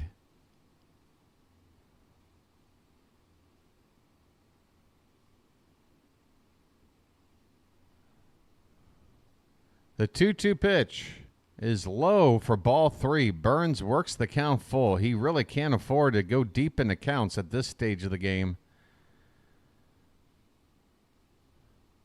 Discord is an excellent place to talk and learn the game of baseball and other fans' thoughts. Great place to chat with those other O's fans. That's great, Dale. This pitch is a bit high. Ball 4. Burnes is given a second lease on life after the Orioles tied the ball game up, and he issues a leadoff walk to a speedy runner. Man, oh, Shevitz. Yeah, folks, we need to take advantage in that Discord of using the separate threads. We have the general thread, and we have the BirdWatcher banter thread. We've got a School of Baseball thread, in case anybody wants to talk about rules, or if you're new to the game of baseball. That's really for people who are maybe part of the younger crowd. People want to ask questions about baseball. Well, we got to take advantage of these different threads. Everything's getting thrown up on the general thread. This pitch is fouled back. I don't know how to run a Discord site, but more people are joining up, so it's good to see. Talking baseball or whatever else is on your mind that isn't politics. The 0-1 pitch to Wilyer Abreu is swung on and fouled back 0-2.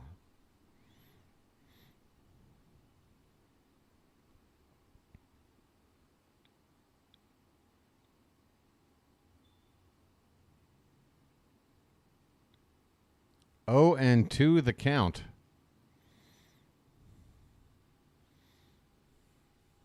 Abreu had asked for time, so we have a bit of a delay. Burnes gets the sign. Duran at first. On an 0-2, here's a throw over to first. Duran back in.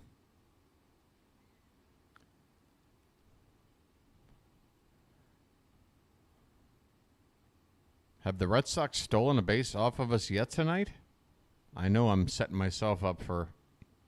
They have not. I know I jinxed it, but I'm just surprised. There goes Duran, and it's a foul ball, so Duran will have to go back to first. I mean, it's just inevitable, folks.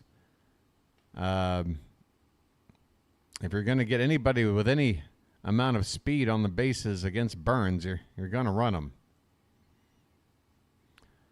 0-2 count on Abreu. Hush.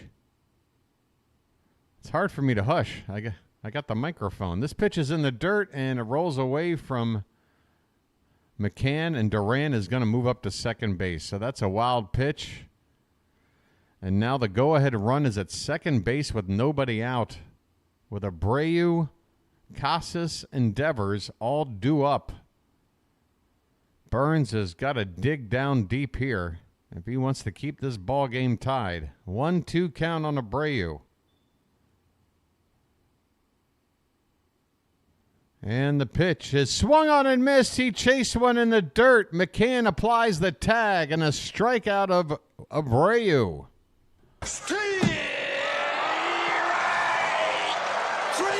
Well, y'all come back now, you hear?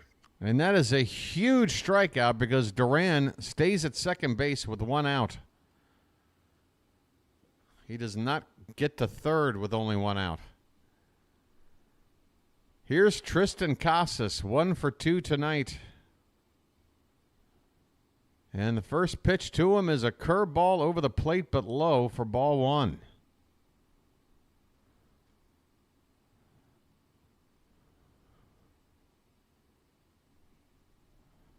Hey, thank you, Dale. This will be the 80th pitch from Burnes. And that's swung on and missed.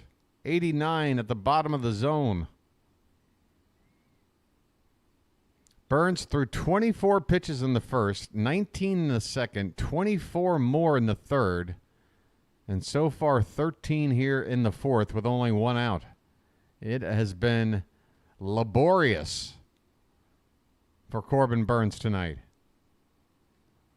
I mean, so much labor, you'd think he'd be having triplets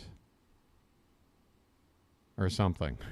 And the one, Corbin does another one of those, goes into his motion and then turns around to check the runner back at second base. And that is something you got to keep an eye on. With one out, Duran trying to steal third. He's not running here, and this ball is a strike 2. Sorry, I couldn't tell you how it happened as my screen froze mid-pitch. But we got 2 strikes now on Casas. Looks like it was a foul ball.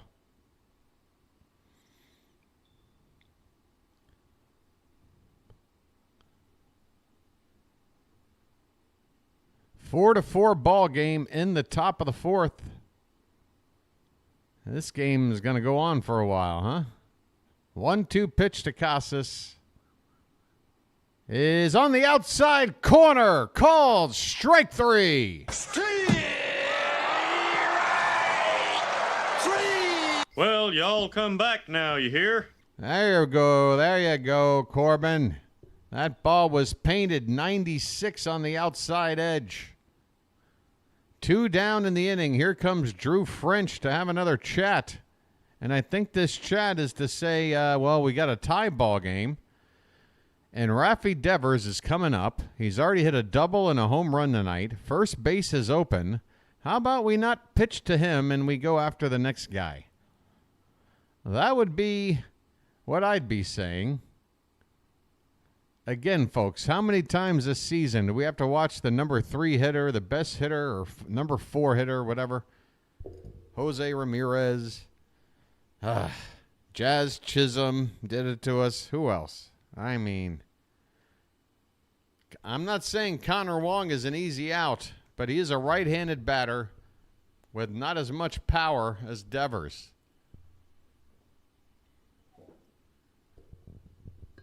I know it's, oh my God, he's 2 for 2 with a double and a 2-run homer. My God, you can't tell me. He's driven in 3 of the 4 runs, 2 extra base hits.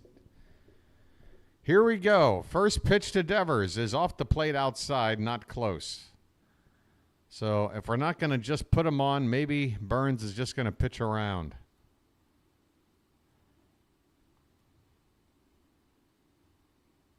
But you're wasting pitches here by not just putting him on.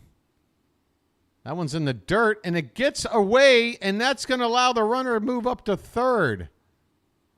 Good Lord. Just put him on base, man. We just gave Boston a free base because we can't just do what we know what we're going to do, which is just put Devers on.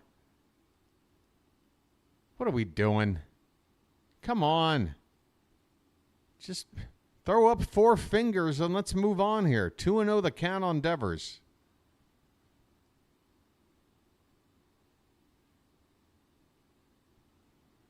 Here comes the pitch.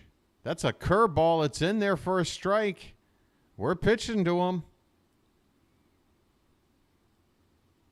2-1 the count. 2 out in the inning. Tie ball game. The Red Sox have the go-ahead run 90 feet away. The 2-1 the Devers. Outside 3-1. I mean, if this winds up being a walk, then it's like 6 wasted pitches plus a wild pitch.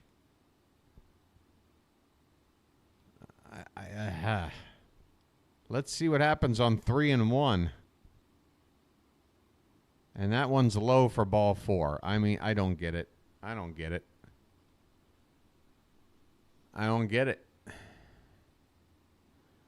Burnes threw 1 strike in that sequence, a curveball that Devers took all the way. Devers knew he wasn't going to get anything to hit. And we had no reason to pitch to him. So why not just put him on? You save Burnes from throwing 5 unnecessary pitches, and that runner at third would still be on second. Here's Connor Wong. He's 0 for 2 tonight. This is a big moment in the ball game. 87 pitches for Burnes in the 4th inning. First pitch. Swung on. Hit the Oh, it is through. Where was Holiday? He was shifted way over. That ball is through for a hit, and the Red Sox have the lead. Ground ball hit on the right side. Nobody within 20 feet of this ball. 5-4 Boston. You know what? You know what it was? Holiday was breaking for the second base bag because the runner at first was taking off. That's why. Holiday had broke for the bag, which opened up the right side of the infield wide open. Here's Yoshida. And he gets into one. Right field. Santander on his horse. He looks up, and that ball is gone. 8-4 Boston, a 2-out, 3-run bomb. Bases are empty. The Red Sox have blown it right back open with a 4-run lead. Corbin Burnes with his worst outing of the season.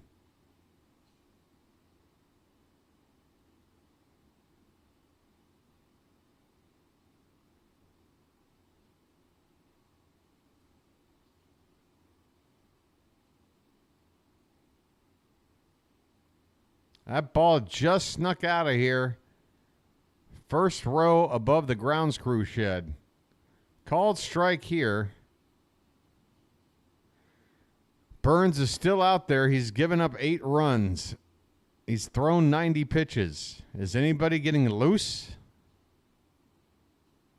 Sogard at the plate. The 0-1 is swung on, fouled away 0-2. Well, Robert, do you mind if I say I don't want you to be right? I'm not saying it's impossible for you to be right, but I don't want you to be right. And you don't know, and I don't know. This pitch is off the plate 1-2. Sogard has struck out both times so far tonight.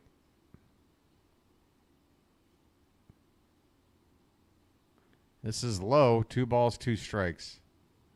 This has to be Burnes' last inning. 93 pitches here.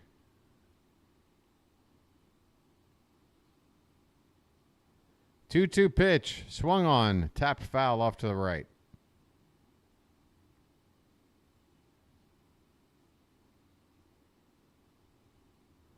Yeah, I'll tell you right now. If Corbin Burnes has got some kind of major issue, called strike 3, bottom of the zone, and the inning is over.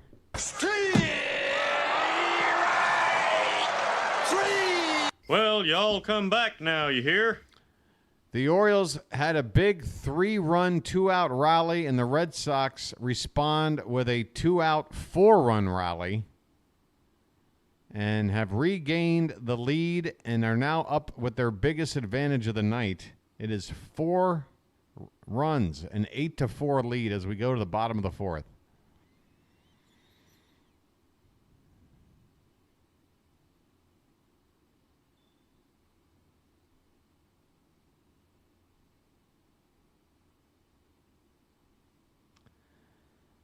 Ah, boy.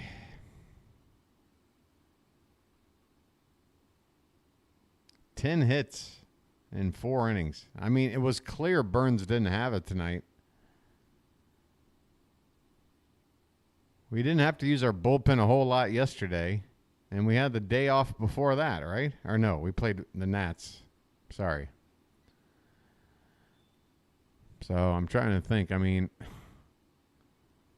is our bullpen 100% fresh? Maybe not 100%, but we should have enough guys out there to come in if Burnes didn't have it tonight. And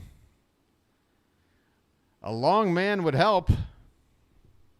Yeah, whoever just said, Chilo, I mean, come on. If you think one bad start from Burnes is making you unsure of whether or not he's worth re-signing, believe me, anybody else who can afford to sign him is not going to look at this game and go, well, let's rethink this going after one of the best pitchers in baseball thing. No, he's he's going to be fine. Oh, Fitzy, just saying hello without anything else, surprisingly, right after the Red Sox had the rally. Fitzy, you are so predictable, dude. This pitch is off the plate to Colton Cowser. I mean, Fitz, we're 6-1 against you this season. You might want to wait a minute before, flexing. This pitch is fouled away. 1 ball, 1 strike to Cowser. Sorry, Charm City chat. Sorry, Charm City chat. Sorry. 1-1 pitch is inside. 2-1 the count on Cowser. Hey, Josh, are you lost? Do you need a GPS? You might be in the wrong place. This one's hit toward shortstop. Over to first, and Cowser's retired. First out here in the bottom of the 4th. I didn't even get a moo in.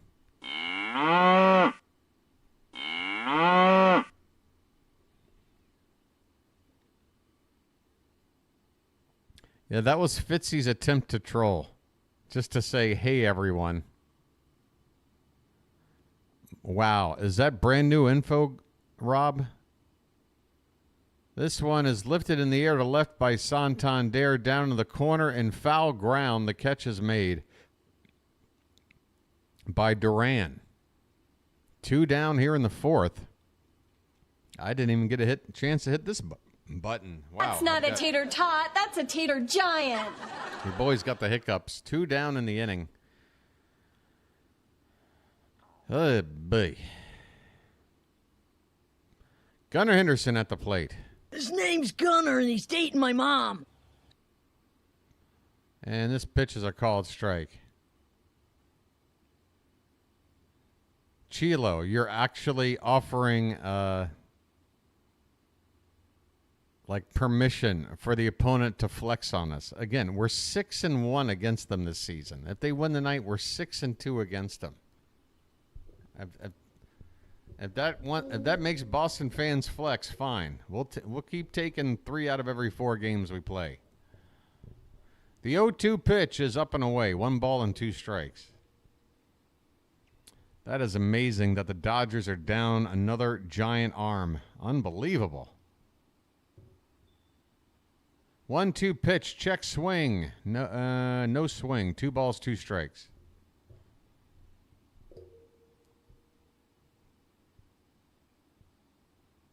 Two is fouled straight back behind the plate. I mean, can we name every injured or has been injured at some point in this season pitcher for the Dodgers? The list has got to be more than half a dozen guys. This pitch is low and in, and we got a full count on Henderson. 2 down, nobody on, bottom of the 4th. Gunnar is 0 for 2 so far tonight. Payoff pitch. Low and in. Ball 4. Hey, we've been doing pretty well with the 2-out rally. That's Gunnar's special bat over there. And has a weird design on it. Didn't get a good look at it. I'm walking here. I'm walking here. Meanwhile, the Yankees are up 3-0 on the Tigers with Aaron Judge with another home run. Gunnar at first, 2 down. Ryan Mountcastle, who's 2 for 2 tonight at the plate. And the first pitch is a pitch out. Wow. Interesting. I mean, Red Sox up by 4 runs. Choosing to pitch out. Want to know the count on Mountie. And now a snap throw to Gunnar. Boy, they must be convinced Henderson is going to run. A pitch out and now a check at first. 2 down. Want to know the count on Mountcastle. And the pitch is swung on and fouled back. 1 ball, 1 strike.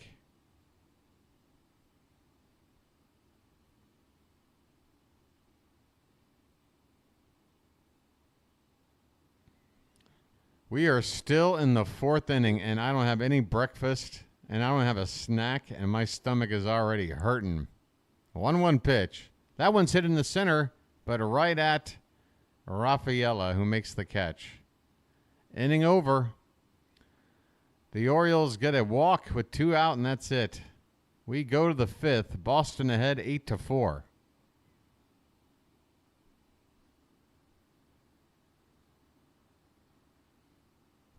I mean, do I have anything at all? Anything at all?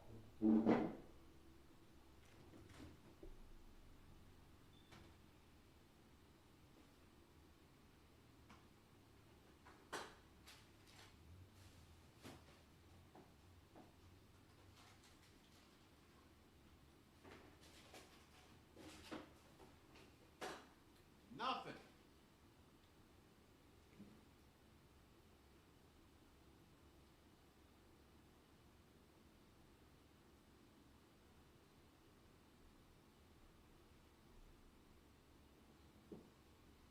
I'm starving over here.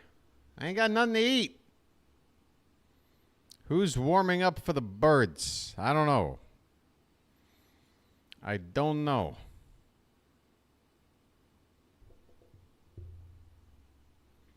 It's a good question, but I don't know. Hey, Fitzy. Fitz, how you doing, buddy? Sorry, Charm City chat. Sorry. Sorry, Charm City chat. Sorry. Uh-oh. All right. God, I'm starving. Oh, man, this sucks. 5th inning coming up. Corbin Burnes, 4 innings, 10 hits. He walked 3 batters as well. So 13 base runners in 4 innings. That's more than 3 per inning. By far his worst start of the season. Coming in now, Keegan Aiken. RJ, you don't have to give updates like that, okay, RJ? I appreciate the out-of-town updates. I appreciate the stuff that's not in the game that I'm calling, but please, I can give out the info, okay? On the in-game stuff. I appreciate it. David Hamilton's at the plate. First pitch is for ball 1. And the next one is fouled back. 1 ball, 1 strike. It's no worries, RJ. Again, I appreciate the updates you do provide, but, you know, if it's going on the game I'm calling, kind of stepping on the toes there a little bit. Now, if I completely miss something and it's been minutes and I haven't addressed it, feel free, because I might miss something. This pitch is a called strike. 1-2 the count on Hamilton, leading off the top of the 5th. Thomas, you shouldn't have said it. This pitch is off the plate, 2-2. Again, Fitz, I'm just not quite sure if now's the time to start flexing. Yeah, you might win this ball game tonight. It'll make us, 6-2 in the series? Swing and a miss. Down goes Hamilton.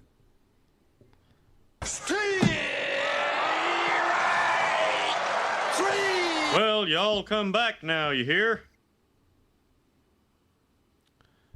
So Aiken gets a strikeout. I tell you what, why don't people give Aiken a little more credit for being better than they give him credit for? He's not that bad of a reliever. Who do we got up here? Rafaela. First pitch is ball one. One out, nobody on, top of the fifth. That's a strike. 95 miles an hour. Sorry, Charm City chat. Sorry. Order Uber. I can't time it to run down.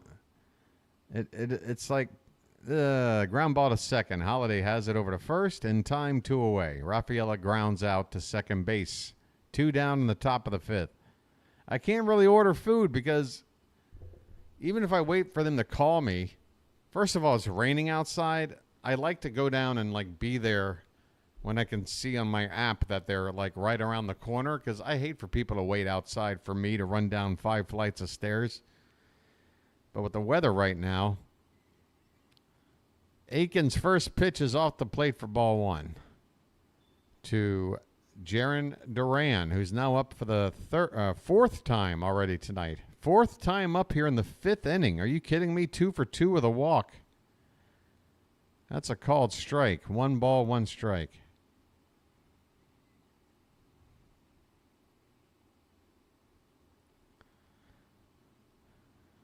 I need one of those drones to just hover next to my balcony and hand off, some bacon and eggs. 2-1 the count.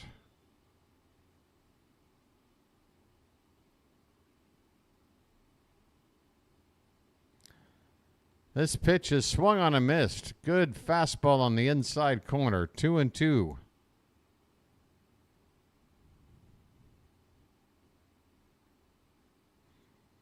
I mean, I tell you right now, if Aiken can get the top, he got out the 8 and 9 hitters. There's already 2 down, but he's got Duran here. You got lefties like Devers and Casas due up next inning. Probably want Aiken out there for that. This pitch is outside, full count. Yeah, Bird fan, normally I do. Normally I'll have an emergency snack always available. But unfortunately, I woke up in the middle of the night last night, and I ate it. I'm really bad at that. Anybody have that problem? You just get up in the middle of the night, and like by some force of nature, you're drawn to the fridge to eat something. This one is fouled back. Still a full count on Duran. And that's what happened to your boy last night. And I had a big dinner. I had some Indian food. I had a big old dosa and a couple of samosas. That one's fouled away. Still 3-2 on Duran. 2 down, bases empty. 8-4 Red Sox in the top of the 5th. Man, this game is going at a snail's pace. Now I've got thunderclaps going on. Payoff pitch. And a swing and a miss on a pitch in the dirt. This ball gets away and Duran is going to reach safely. Are you kidding me? Another strikeout / wild pitch. This time, Duran gets aboard with his speed after a strikeout. Can I even hit this button? Well, y'all come back now, you hear? It is a strikeout, but the result is a runner at first base. And again, we got 3 more lefties. Abreu, Casas, and Devers to follow. So Aiken, his job is to try to get these lefties out. First pitch to Abreu, low for ball 1. I don't know about that Zopfinator because I imbibe in special luckies every single day since 1993. There's a called strike. Bottom of the zone on the outside corner. So for 30-something years, a daily habit. Why am I not raiding the fridge every night? It just happens sometimes. The 1-1 pitch. Swing and a miss. 1 ball, 2 strikes. I remember some part in my life where it was a nightly thing. I would get up every night and just be like, give me something. Give me some polio string cheese. Whatever. Need something to eat.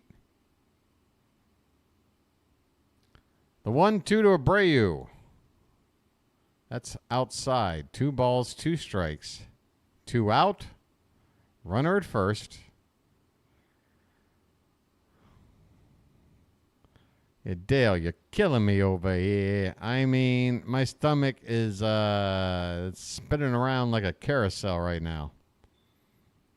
Check on the runner at first. Not much of a check.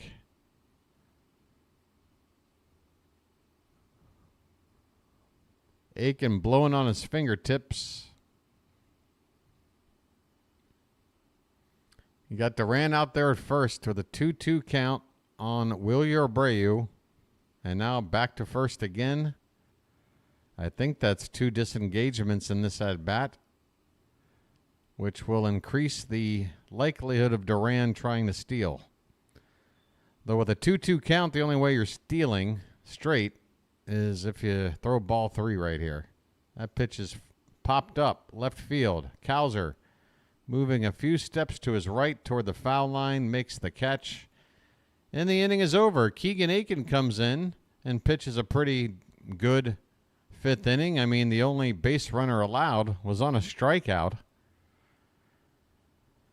So there you go. That's what Keegan Aiken can do for you. And if we keep him out there for the 6th inning, he can probably get you Casas and Rafi Devers out as well. A left-hander that's actually pretty damn reliable. I don't get it. What's he got to do? Is it because he doesn't throw 100? Is that all? Do we only rank pitchers on velocity, not not the numbers at the end of the day? Oh, God. Doritos. All right, now you're killing me. Come on now. Come on. Have a heart, Charm City. Have a heart. Oh. This is great iced tea. This is great room temperature coffee.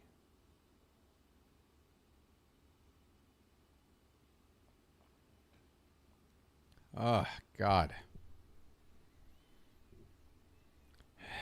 Who misses this sound drop? Well, west is that way. Boy, I missed that drop. Well, west is that way. Hopefully I'll be able to play it again in about a month.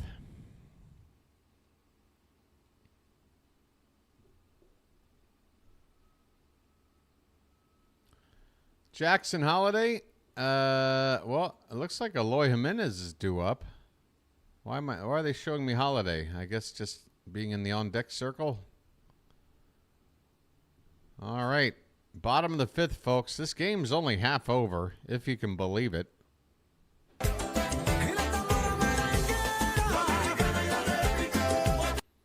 Eloy Jimenez steps into the batter's box. 1 for 2 on the night. RBI double. Scored a run. And he swings at the first pitch, fouls it straight back. Holiday on deck, Mullins in the hole. Criswell out there with 67 pitches so far. This could be his last inning.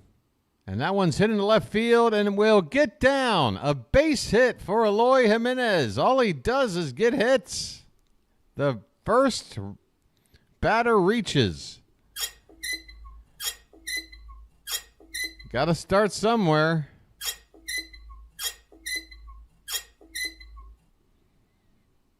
All right.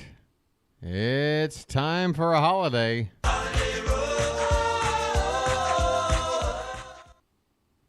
That one's lined and a base hit in the right field. Let's see if Jimenez, no, he doesn't have the speed. First and second, though, nobody out. First and second, nobody out.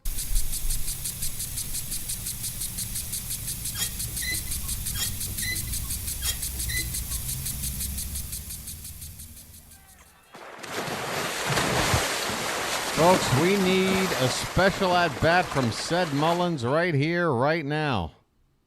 Bottom of the order coming up with 2 on, nobody out. Ced 0 for 1 with a walk and a steal. Well said, now you know what to do. First pitch. Swung on, line foul, a little bit out in front. Boy, he hit that one on a frozen rope.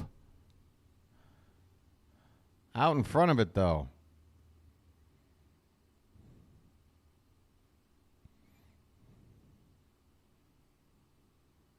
Next pitch is low. 1 ball, 1 strike.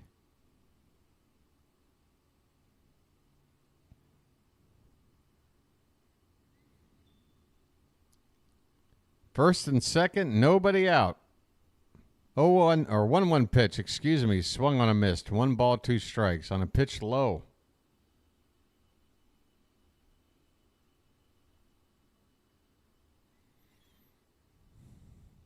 Come on, Ced. Keep that line moving, buddy. The pitch. Taken just a bit low and in. Good eye by Ced. 2 balls, 2 strikes. Horn, the lefty, who came on in yesterday's ball game, is getting loose, and I just lost my feed. Folks, I'm going to need about 30 seconds to get the ball game back up. I apologize. It's a nightly thing. It's a nightly thing, and it's annoying. But I'm getting used to doing this, and normally I can get it done pretty quick. Okay, 2-2 the count on Mullins. The pitch is low and in. Low and in for ball 3.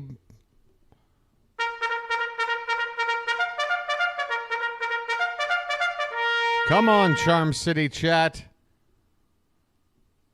We get knocked down, but we get back up again. Full count on Mullins. Nobody out. Pitch. Outside. Ball 4. Not even close.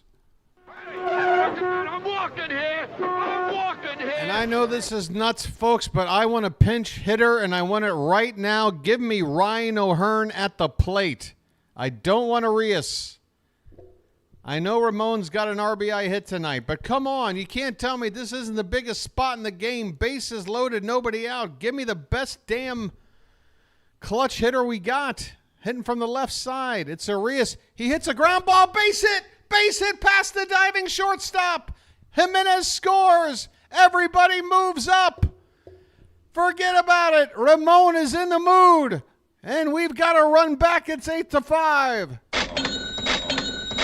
I don't know what the hell I'm talking about. It's magic. You know. It's magic. All right.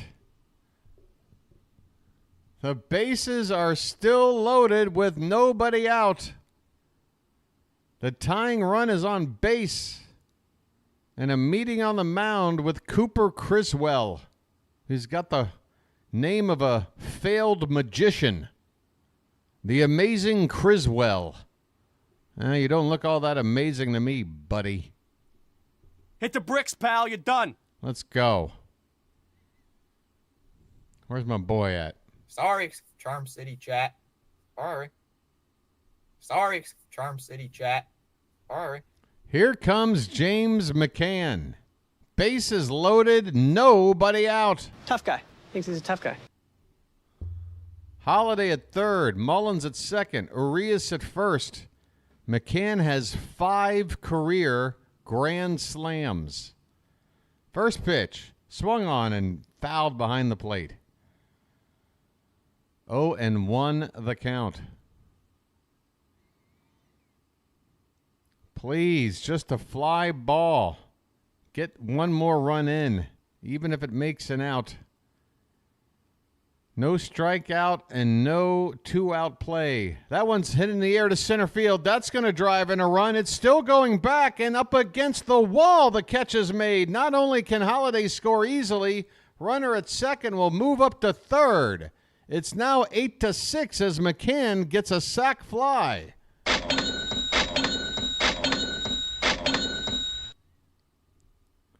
Holiday scores easily, first and third.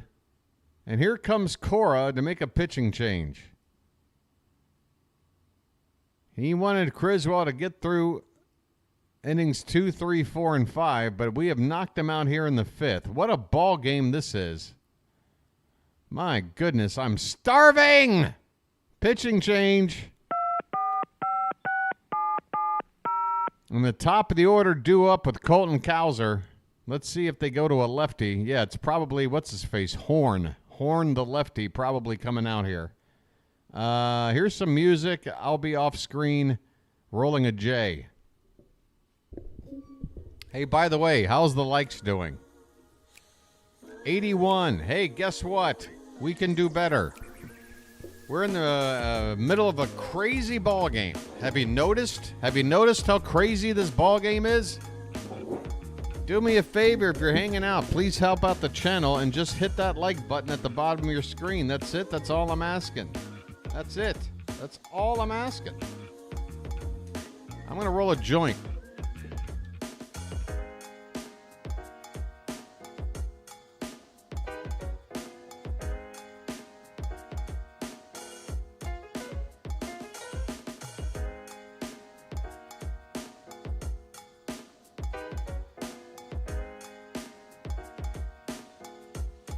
Come on, let's get to 100 likes before this game gets started up.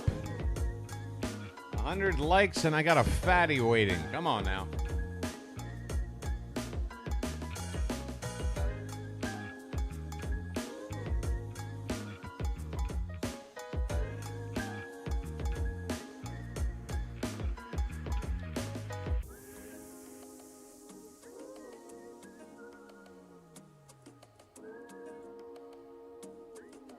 You guys are awesome. Look at that. Just a few away. And this game's about to get started again. I'm going to have to continue on this J a little bit later. 4 more.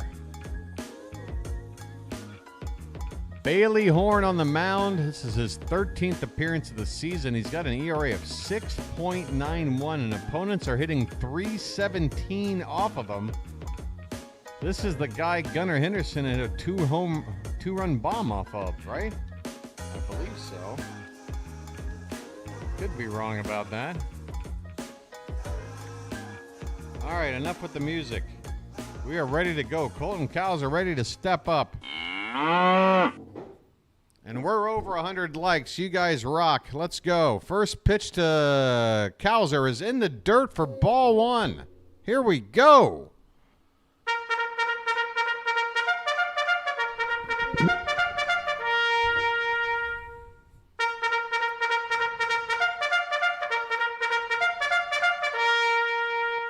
Cowser asks for time. He has not had a good night so far, but he can make up for it right now. 0 for 3, including a strikeout and grounding into a double play.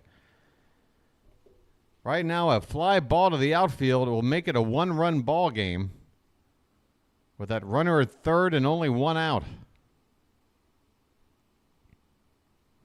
We're only in the bottom of the 5th. This game might go all night long. 1-0 pitch to Cowser. Swung on and fouled back. 1 ball, 1 strike. See, that Yankee game, which I'm assuming probably started same time as our game. That game is over. We're in the 5th inning. Unbelievable.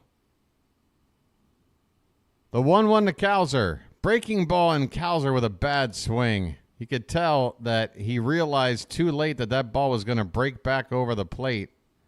It actually wound up being inside, but just not a good swing there by Cowser. Hopefully he can put that behind him. 2 strikes on him now. Pitch. Swung on and missed. Cowser, what happened tonight, man? God, you've been so not clutch in the clutchiest of moments, man. Damn. A second strikeout of the night, this time with the runner at third and only 1 out, and he also hit in that double play earlier. It's up to Tony. Let's go. That's not a tater tot, that's a tater giant. 1 big swing from Tony, and we got the lead. 1 decent swing from Tony, and we can tie it up. One okay swing from Tony, and we can get one back. What'll it be?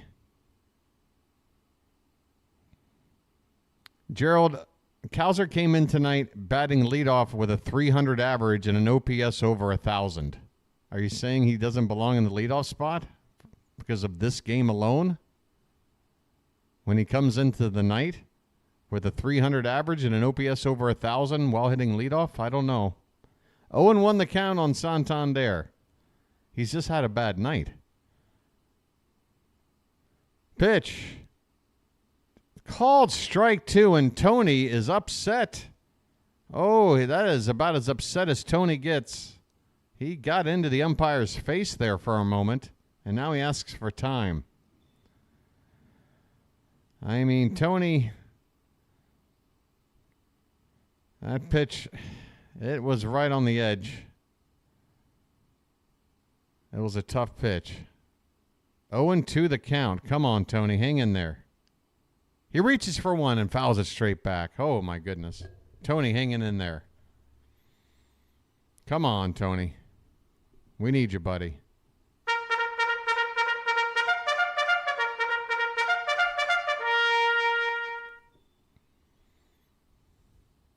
Eight to 6 Red Sox, bottom of the fifth. The Orioles with runners at the corners. And the pitch popped straight up behind the plate. The catcher has a look, and it's out of play.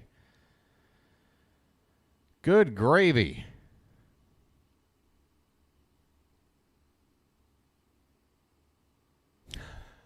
God. Man, I would give anything for anything that was slightly edible. I mean, where's a shoe? I am starving. The 0-2 to Santander. Come on, Tony. And he lays off a pitch up and away for ball one. Did I scare you, the man? Did I scare you?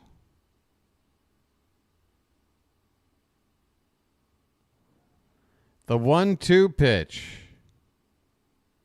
Swung on and missed. Oh, 97, and Tony could not get to it. It had plenty of the plate. He strikes out. But the Orioles do get 2 of those 4 runs the Red Sox scored back to make it a 2-run game.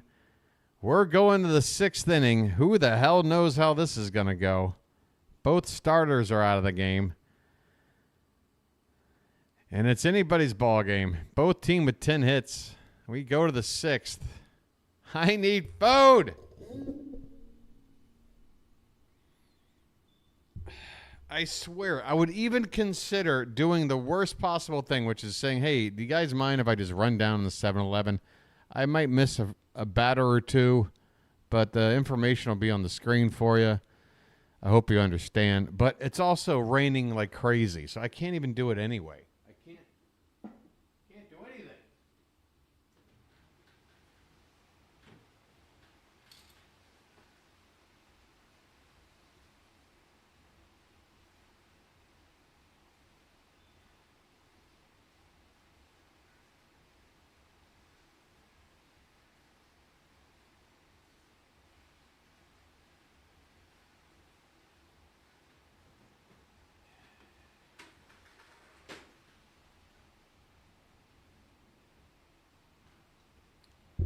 I guess I'll make more coffee.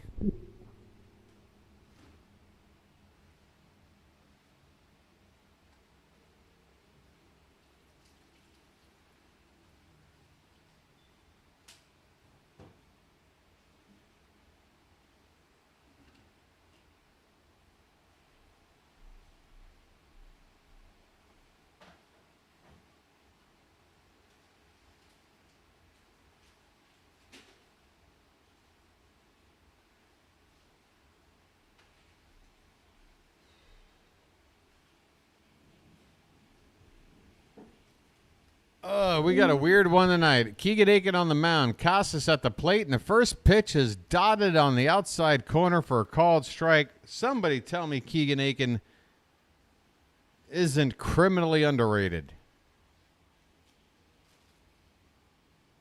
This pitch is low and outside. I couldn't believe it when they sent Aiken down after the moves we made at the trade deadline. Keegan Aiken was demoted to make room for Gregory Soto. I don't want anybody to ever forget that. And there's a called strike on the outside corner. 1 ball, 2 strikes.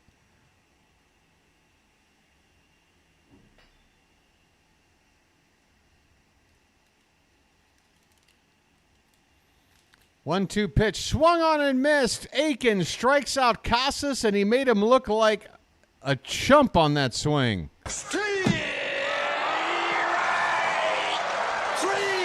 Well, y'all come back now, you hear? I mean, look what Keegan Aiken just did to Tristan Casas. Look at that. Look at that, and you tell me why Keegan Aiken was demoted. Here's Rafi Devers. He goes right after him, swing and a miss with a 94-mile-an-hour heater, top of the zone. Would somebody type in the chat, please? I hear you, BW. Aiken is better than we give him credit for. The 0-1, just a bit high. 1 ball, 1 strike.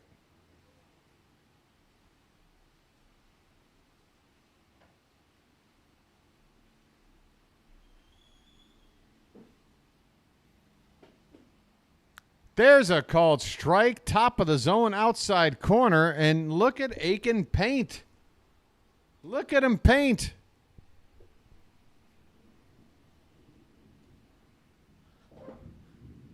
This is the toughest part of the lineup. There's one right back to Aiken. He's got it. Over to first. It's a low throw handled by Mountie, 2 down. Look how Keegan Aiken is handling the toughest part of this Red Sox lineup. I mean, I'm going to just keep repeating it because I've been saying it forever. Ain't nobody listening to your boy.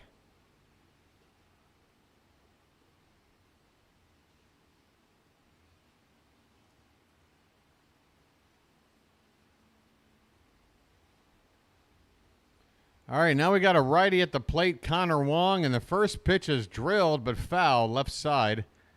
Look out there, ball girl. Slips a souvenir under the screen there for a little boy in the stands. 0-1 the count on Wong. This one's pop foul, and now he's ahead of Wong 0-2. I mean, what more do you want?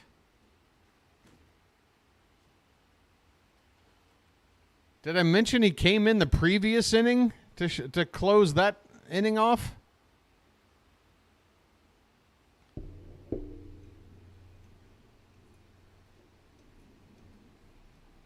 The 0-2 to Wong. Well, that's way high. That got away from Aiken. 1 ball, 2 strikes.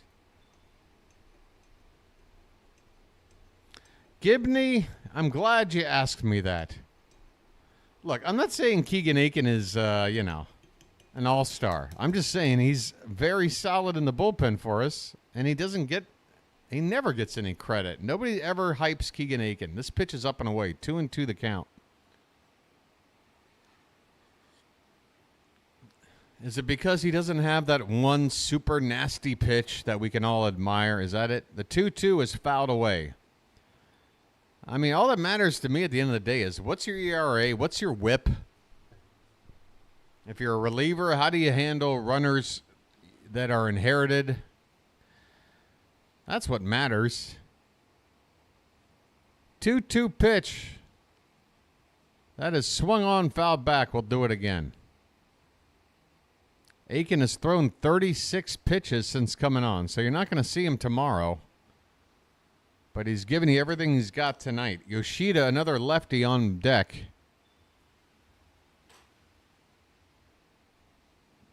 2-2, swung on, that's hit hard, but right to Cowser and left, and the inning is over. Ladies and gentlemen, there ain't no faking about Keegan Aiken.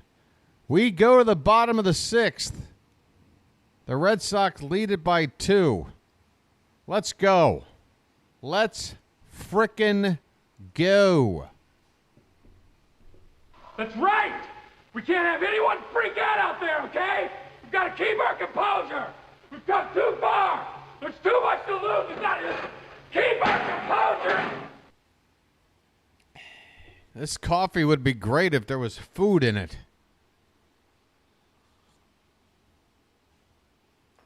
All right.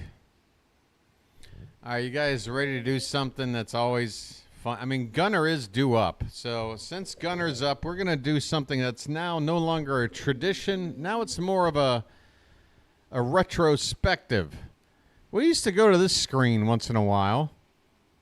Whenever old Gunnar would come up to the plate. And folks, I have no idea where we started tonight. Okay, I guess I do. Folks, we're trying to get to 1,900 subs. If you haven't subbed up yet, let's do it. Huh? Let's get it up. If we can just get it up to 1,885. I'm asking for 7 subs, folks. 7. That's not very greedy. That's well below our average. But what it'll do, it'll get us to 1,885, and I think tomorrow's game we'll hit 1,900. But I think we got to get to 1,885 to make 1,900 a realistic goal. So please, folks, if you haven't subscribed, here's the deal. There's no commitment, there's no obligation, and no salesman will visit your home. It's a button at the bottom of your screen. All it'll do is add me to the list of your preferred channels on your home page and make it easier for you to find the channel. But it's also going to help the channel grow and be seen by more people who have yet to find the channel. So please, think about subbing up today. Gunnar Henderson at the plate, and he takes low and away for ball 1. Here we go. His name's Gunnar, and he's dating my mom.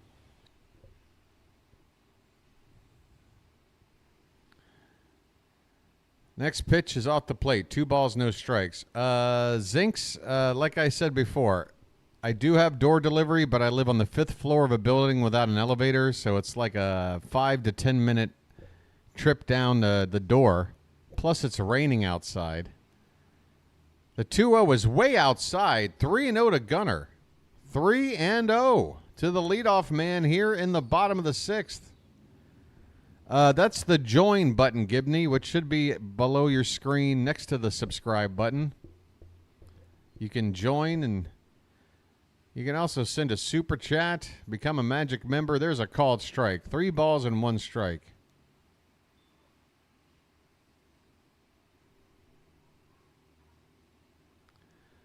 Hey, thank you, Christopher.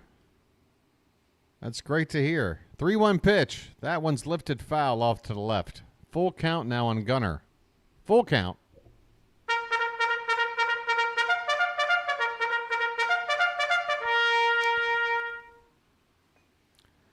Here's a young man with a Gunnar Henderson souvenir ball. Horn, the pitcher, is asking for time. He wants a new baseball, I think. And now the umpire, what is this? The umpire is seemingly denying permission to hand over a new ball. Are they saying he stepped off the rubber before doing it, and they're going to give first base? So that is, oh my goodness, DJ Horn just absolutely screwed up with a 3-ball count. He stepped off the rubber to ask for a new baseball. And that makes it ball 4. The runner is on. Henderson's at first. And now Horn is getting removed from the game. How embarrassing is that? Oh, my goodness. Big buck, stop it all. What a weird ball game we got here, folks. I mean, this is like an episode of Black Mirror going on tonight. What the hell's going on around here? This is great iced tea. Let's check in with Tony down at the dance club. Where you from? Baltimore. What? Baltimore. Baltimore? What's that? Look, it doesn't really matter, all right? Wait a minute. When did he come into the ball game? Lucas Sims is going to replace Bailey Horn.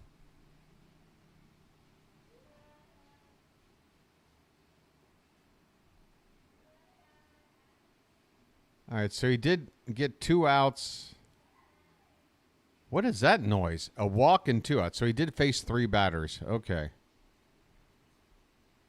Lucas Sims on in relief. Right-hander. Henderson on base. We still have Ryan O'Hearn as a pinch hitter. Ryan Mountcastle is due up. Depends on how you want to play it.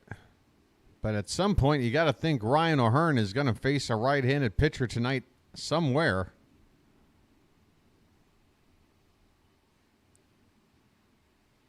I wish I had nutty bars.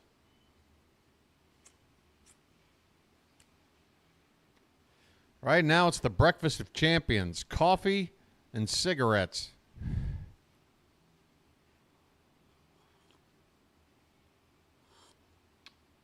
Same breakfast Earl Weaver had every morning.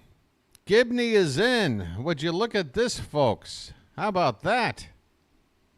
Message for you, son. Message for you, son. Thanks so much, Gibney. How do you like those binoculars? And I want to thank you very much for that. I really do. Take a look at your emojis, Gibney. You got a few extra special emojis just for Magic members. Try them on for size. I offer you the opportunity to join me in glorious battle. All right, here we go. Mountcastle's going to hit. First pitch to him is called a strike. That was outside from Sims. It broke off the plate, and Mounty's behind 0-1. Okay, mount up. Gunnar at first, nobody out. Bottom of the sixth, 8-6 Boston. 0-1 to Mountcastle. Way off the plate, it gets away! And the runner will go to second without a problem. With nobody out. Henderson now in scoring position. Another wild pitch from the Red Sox. Come on now.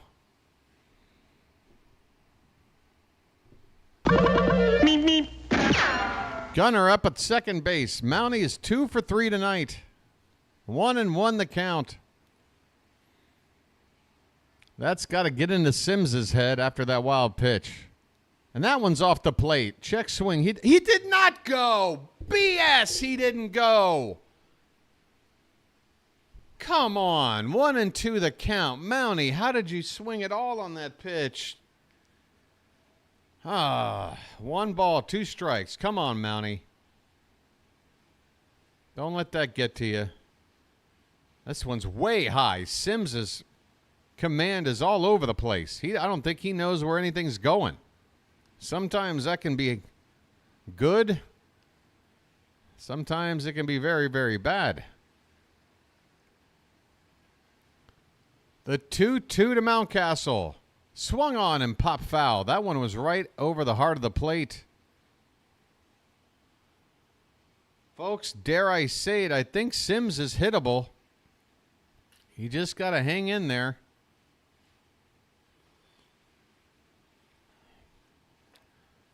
Gunnar at second base, nobody out. The 2-2 to Mounty. Swung on and fouled back again. And the more Mounty sees, the more he can sort of adjust things to get an even better swing off.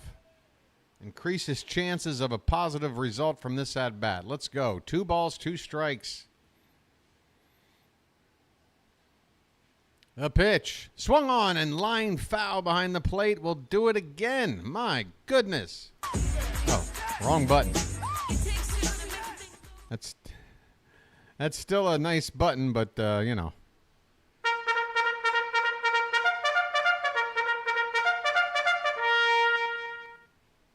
Two balls, 2 strikes to Mounty. The pitch. Laid off. A pitch that broke off the plate outside. Full count. Come on, Charm City chat. Let's get weird. Let's get weird. By the way, Ryan O'Hearn is on deck. The pitch. Swung on. A soft grounder. The pitcher will pick it up, flip it over to the first baseman for the out. But moving up to third base with only 1 out is Gunnar Henderson. Can we please execute the fundamentals and get this runner in 90 feet away with less than 2 out? We got Ryan O'Hearn apparently coming up to turn and burn. Lights on. Let's turn and burn. If he is coming up to pinch hit, it's going to be in replacement of Eloy Jimenez as the DH. Eloy's had a nice night. But right now, Hyde is playing matchups, and you can't argue it when it comes to hitters. The Orioles have the best batting average for pinch hitters in all of baseball. And Ryan O'Hearn has been one of the best pinch hitters of the bunch. He is up there with his special bat. Take a look at that bat. Are you kidding me? Let's go. Let's frickin' go.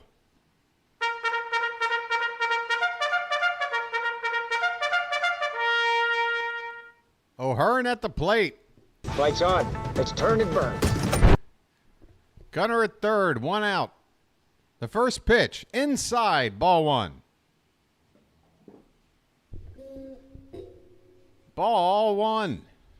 O'Hearn pinch hitting this season, 6 for 12, 500 average. That one is a check swing, and it's a broken back grounder, and the runner at third has to stay put. Are you kidding me? This leprechaun bat just broke in half.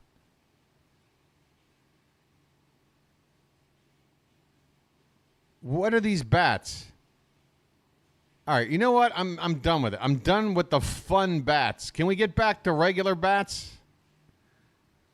Wow, it's up to Jackson Holliday now. I can't believe it. Holliday hits one foul off to the right. Once again, the Orioles with a runner at third base and less than 2 out and can't cash it in. Holliday, though, is 3 for 3 tonight. Let's see if he can get it done with 2 down.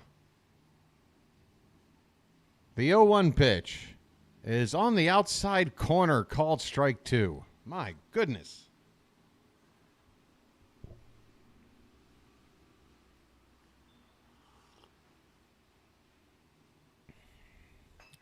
Oh and 2 on Holliday. Sims from the stretch. The pitch, way up and away, ball 1. Man, oh Shevitz. I mean, usually when you look back at a ball game, you think about 1 or 2 events that sort of made or broke the game. This ball's hit on the right side. First baseman will flip it to Sims. He touches the bag for the final out, and we can't get that runner in from third. Unbelievable. We go to the 7th inning, 8-6 Boston.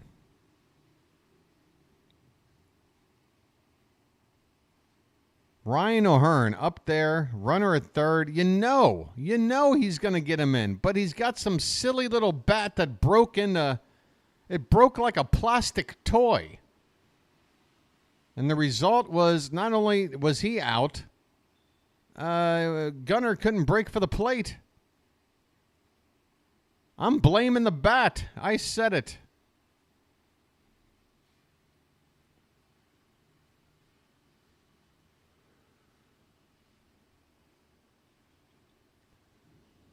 I mean, still have an hour left. Oh, my God. You kidding me?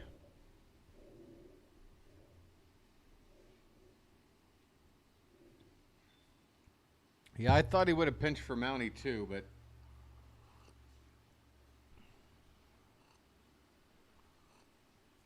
I don't know. I don't know, folks. I mean, what can you do? This game has been a knockdown, drag-out war. You can't, I mean, we've been behind most of the night. We had a brief moment with a tie ball game. Otherwise, we've been trailing the whole night long. But we're definitely not out of this.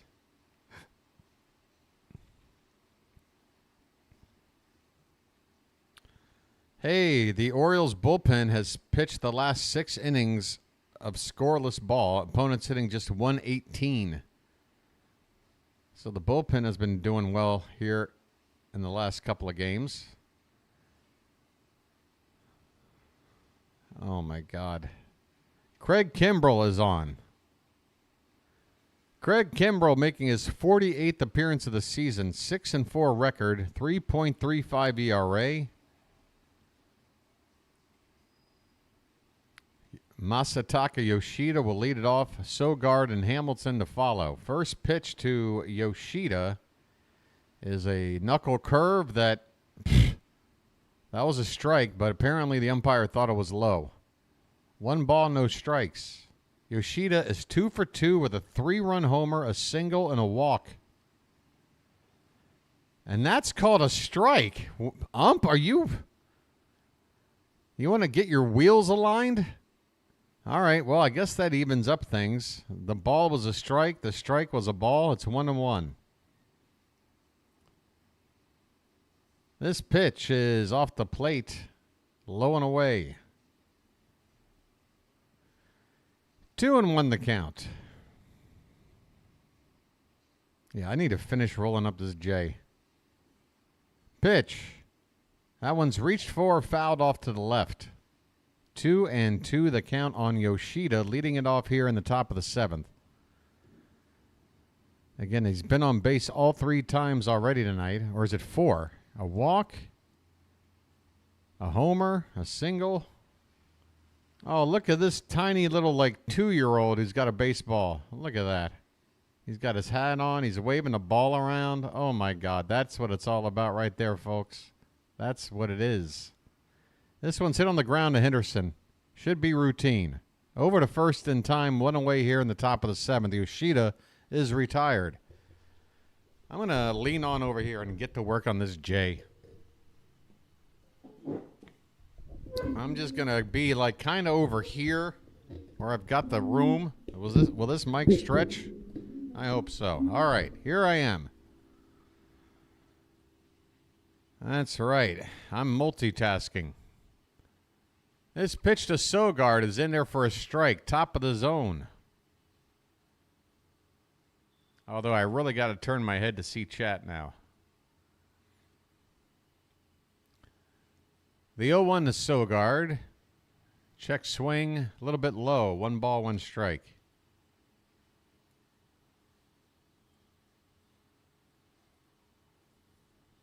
This shouldn't take long as there aren't too many seeds in here.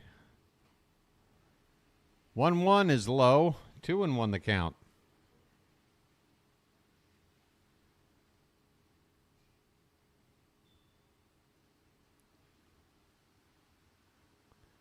Calvin, for real, if there's an extra bobblehead, send it to your boy BW. I'll figure out a way to pay for the shipping. Don't you want to see some merch sent overseas to BW? 3-1 the count now on Sogard.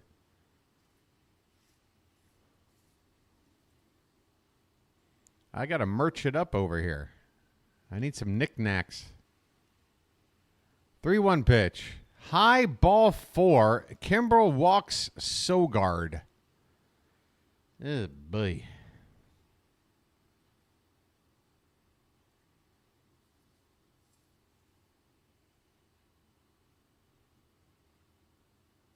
Janet will pay for both shipping.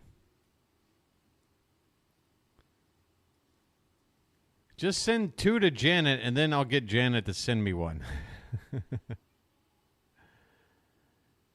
Here's a pitch, and here comes a throwdown on a steal attempt, and in there safely is, who the hell is that? Stolen base. 1 out, runner at second. I got to figure out what's going on here. They're not giving me any information on the screen right now. It's Hamilton at the plate. And who's that down there at second? Oh, Sogard. I forgot about Sogard. 0-1 pitch to Hamilton. That is crushed. Right field. That ball is going to go. We have just been taken deep by David Hamilton. The number 9 light hitting David Hamilton. His 7th home run of the season. Craig Kimbrell gives up a 2-run shot. It's 10-6 Boston. And I can't roll this J fast enough now. You kidding me?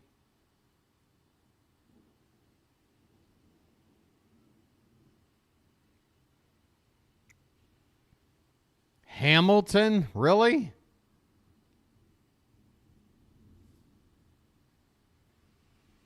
Swing and a miss by Rafaela. I'm sorry. Hamilton's batting 8th in the order tonight, not his typical 9th. Rafaela, the number 9 hitter, he's up now.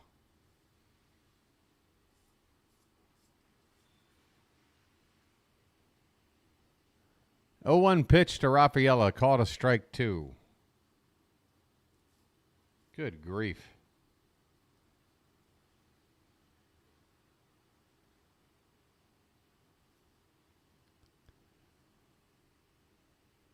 Oh, 2 pitch. Swung on, lined right at second base. Jackson Holliday makes the catch. 2 down in the 7th. 2 runs given up by Kimbrel. Back to the top of the order now for Jarren Duran.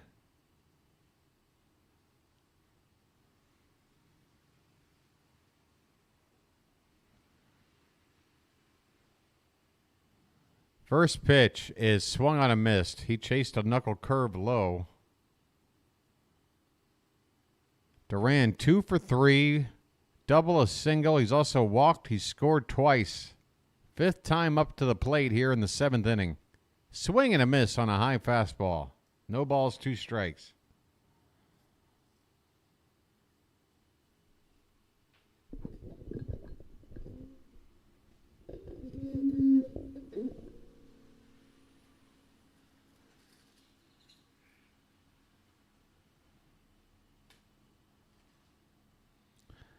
Here comes the 0-2 pitch. That one's popped foul out of play. Still 0-2 on Duran. 2 down, nobody on, top of the 7th. Red Sox 10, Orioles 6.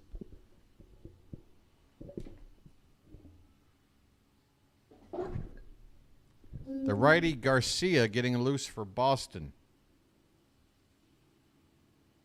This one's hit in the air to right field and deep, and that ball is way gone. Craig Kimbrel, get out of here. Well, when you gotta go, you gotta go. Hit the bricks, pal. You're done. You get nothing. You lose. Good day, sir.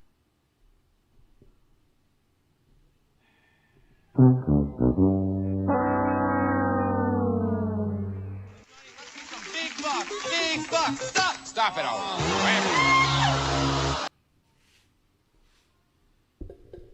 Craig Kimbrel's come on, and he's coughed up 2 home runs. Still out there for Willie Abreu. First pitch, low and in, not close.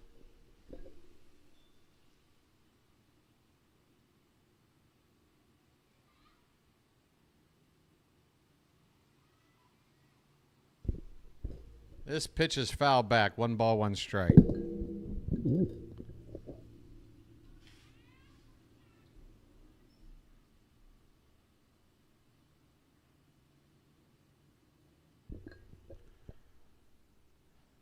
The 1-1 is popped up center field. Going back is Mullins, still going back, and he makes the catch just in front of the bullpen wall. Good God, that ball nearly got out of here.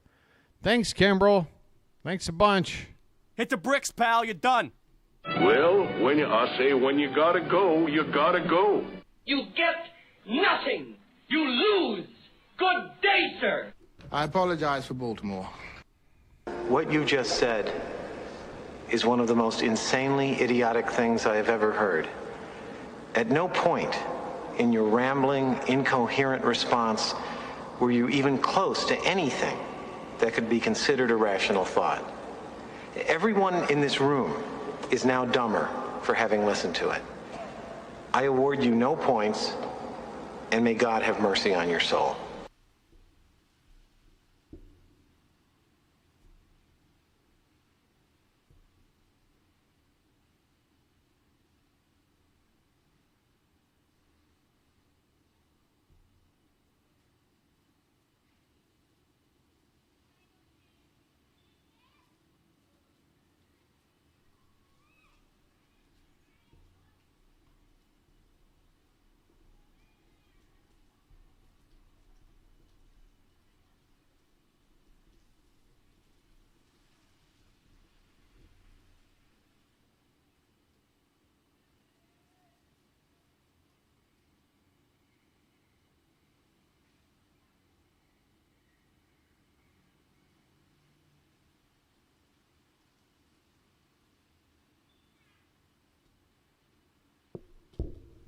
Don't worry. Don't worry. Be happy. Don't worry. Be happy now.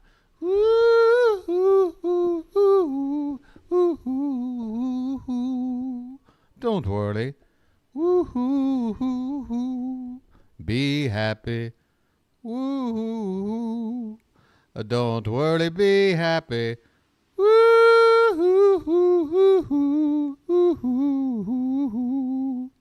Don't worry.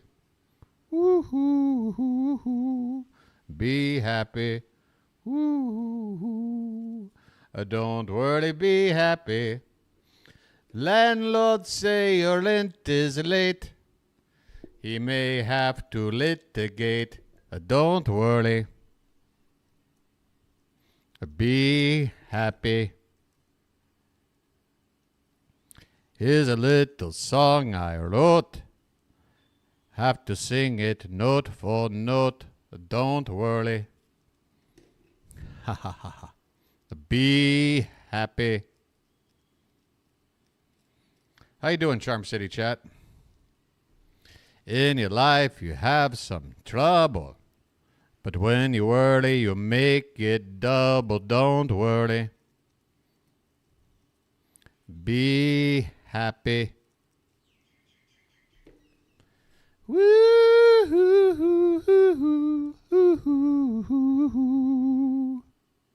This joint is a Frankenstein joint. What the hell happened to this thing? What happened to this J? Luis Garcia is out to pitch for Boston. What is going on with this J? I got to start it all over again. Are you kidding me? After all that. Said Mullins at the plate. He takes a first pitch strike. We are in the bottom of the seventh. The Orioles trail by 5. Every time the Orioles battle back, the Red Sox keep going up by a few more runs. They're now up by 5. There's a base hit down the right field line into the corner, and Mullins stops at first. I can't believe Ced didn't try for 2 there. We need base runners. I guess if it's not worth risking, don't risk it. But shoot. We got the leadoff man on. Let's go.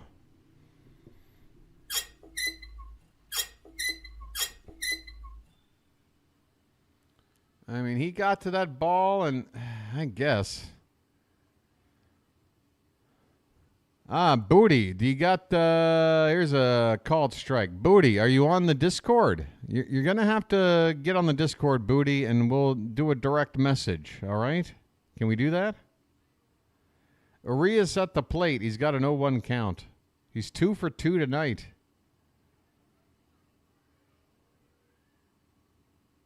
This one is fouled away.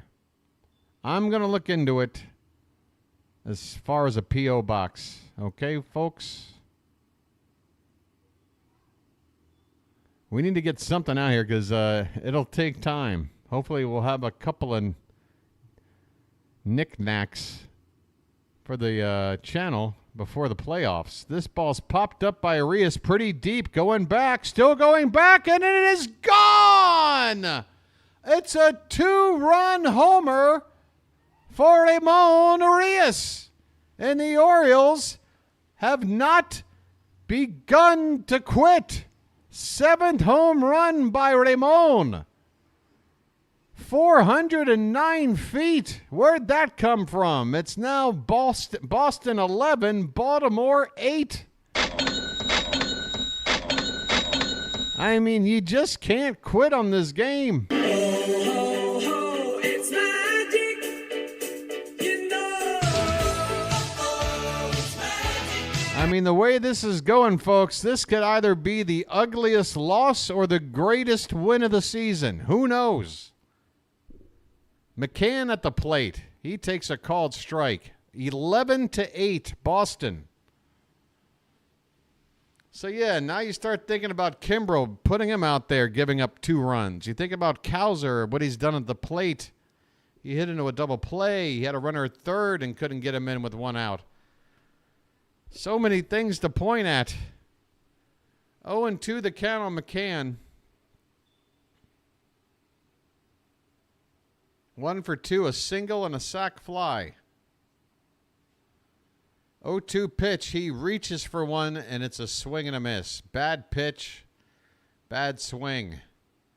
1 out in the bottom of the 7th. But we're back to the top of the order. And Cowser, for the love of God, you got to make up for a bad night right now.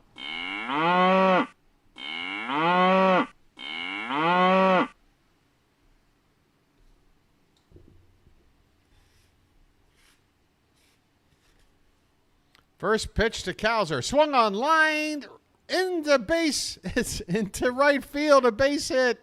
I can't talk. I can't talk. My voice is about to crack. My stomach is empty.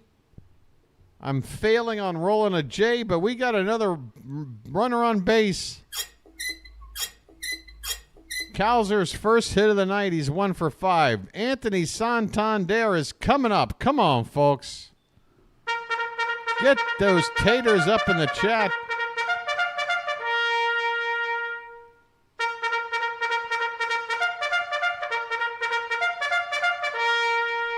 First pitch to Santander is swung on a miss. Tony is hitless tonight, 0 for 3, but he does have a walk. That was all the way back in the first.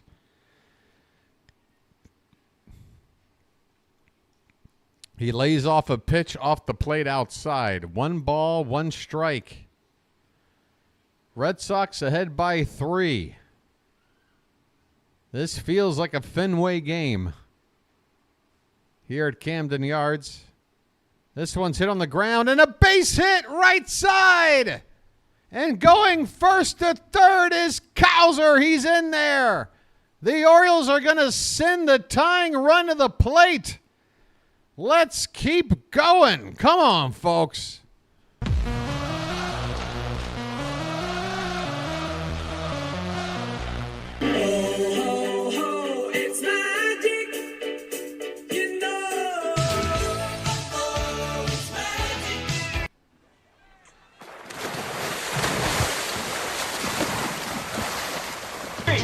Splish splash, I was taking a bath. Splish splash, I was taking a bath. There's a meeting on the mound for the Red Sox. Gunnar Henderson is coming up next as the tying run. Let me have a Diablo sandwich of Dr. Pepper. Make it fast. I'm in a goddamn hurry. How would you feel about a game-tying home run from Gunnar? His name's Gunnar, and he's dating my mom. Tonight, Henderson 0 for 2 with a pair of walks.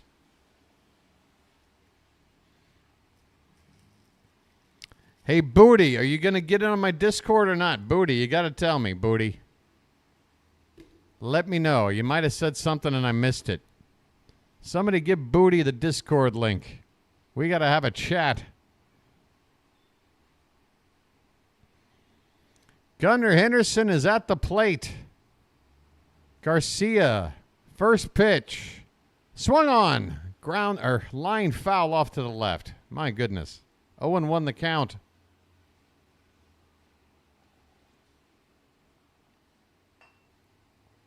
All right, you got that there, Booty Smacker? Get in there, and I'll hit you up with a friend, and we can have a DM. And if I establish a P.O. box, I'll put it out there. Here's a ground ball. That's not going to help. They go to second for 1, and that's all they'll get. It does score a run. Thankfully, not a double play. Coming in to score is Colton Cowser.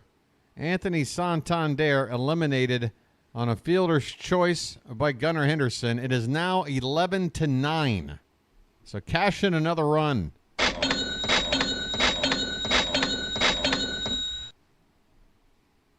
Mountcastle due up. He is the tying run at the plate, 2 for 4 tonight. First pitch to him is in the dirt for ball 1.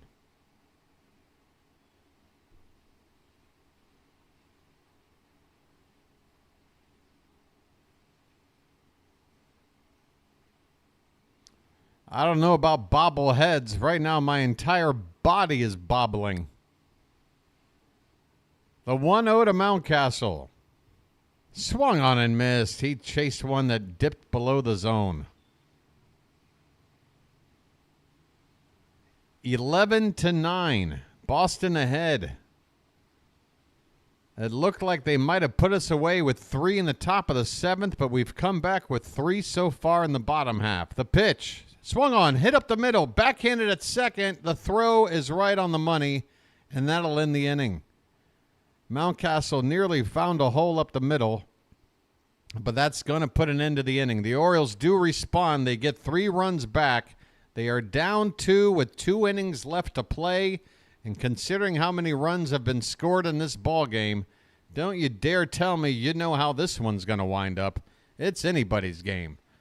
We head to the 8th, 11-9 Boston. And I got to finish up this J now.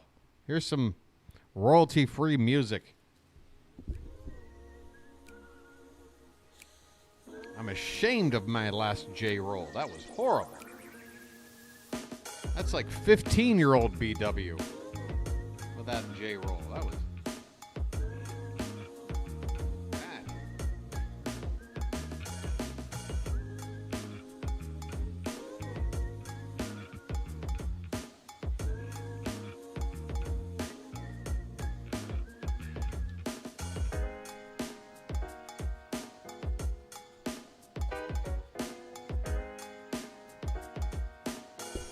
Oh, I'm sure Fitz is chilling on his stream right now, going through all the emotional swings that I'm going through. Just praying to God that his Red Sox will hang on. But I'll guarantee you this, he's way more pessimistic about his team than I am of mine. I'm sure he's going, oh, we're going to blow it. Oh, God. We keep taking a lead and we keep letting him back in the game. We're going to blow it. We're going to blow it. I got a feeling that's what's happening over there right now. Good.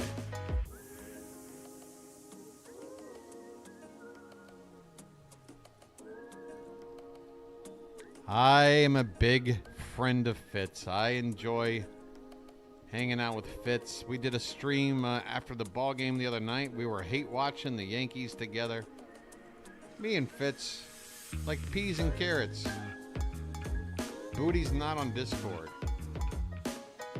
Well, Booty, how can anybody reach you? If Janet wanted to give you a P.O. box or something, or me or something, we got to figure this out, Booty.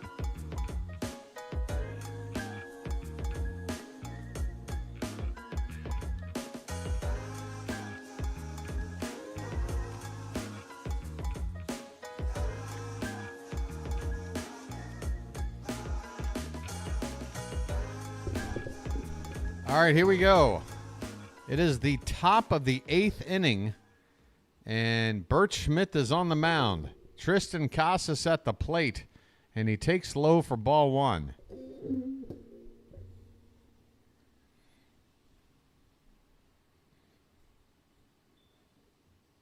That one is lined, but Mounty's got it at first. He'll race to the bag and get the out. 1 out here in the 8th. Casas retired. Up steps Raffy Devers.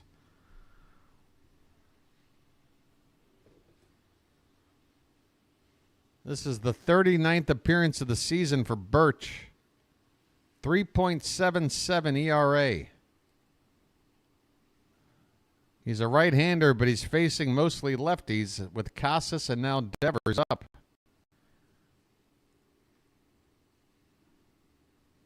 First pitch to Devers.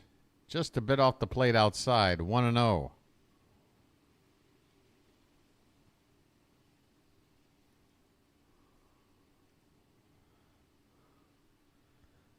And there's a called strike.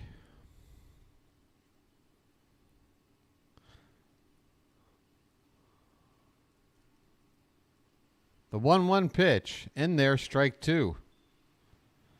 I can't believe Kimbrel gave up 2 home runs. 2. One of them to a guy that's never hit double-digit home runs in his career.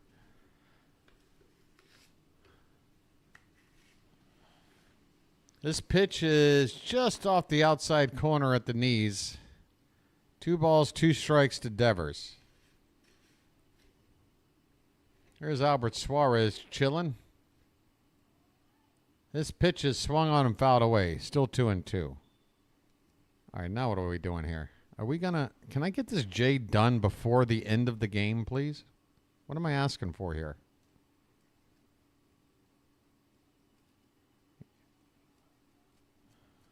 The 2-2 pitch to Devers is swung on and missed. Bert Smith strikes out Raffy Devers. Well, y'all come back now, you hear? It's almost as if it would have made more sense to go to Birch instead of Kimbrel when we did. Almost as if. Aikens look good. Birch is looking good. Why do we have to... Just because the guys who make money, like Kimbrel and Soto... Is that it? Well, there's a line drive hit. That's not good. Birch is going to give up a double here to Connor Wong. A 2-out double on a line drive down the left field line. Boston now with 13 hits on the night, but the Orioles have 14. My goodness. 14 hits. You don't want to be losing a game where you get 14 hits, folks. Speaking of 14, that's double number 14 for Wong on the season. And now here's Yoshida, who's had a good night at the plate. 2 for 3, including that giant 3-run homer that broke the back of Corbin Burnes back in the 4th inning. He's also walked on the night, so he's reached base 3 of 4 times. Want to know the count? That pitch is up and away, 2-0. What is going on with this thing? Just behave. Behave. You're a rolling paper. You're designed to do one thing. Be rolled with weed inside. Why are you acting like this is some new thing? There's a delay here. It looks like McCann is adjusting one of his shin guards.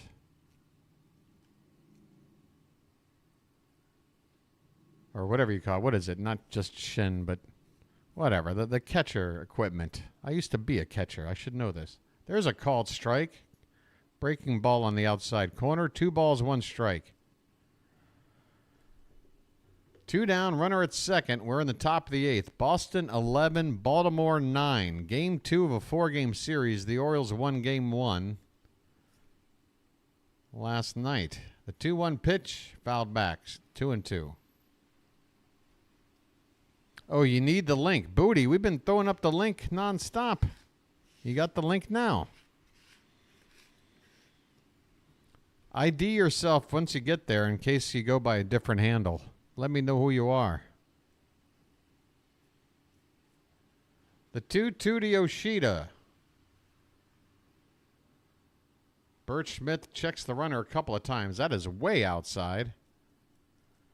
Breaking ball. Full count now. 2 down.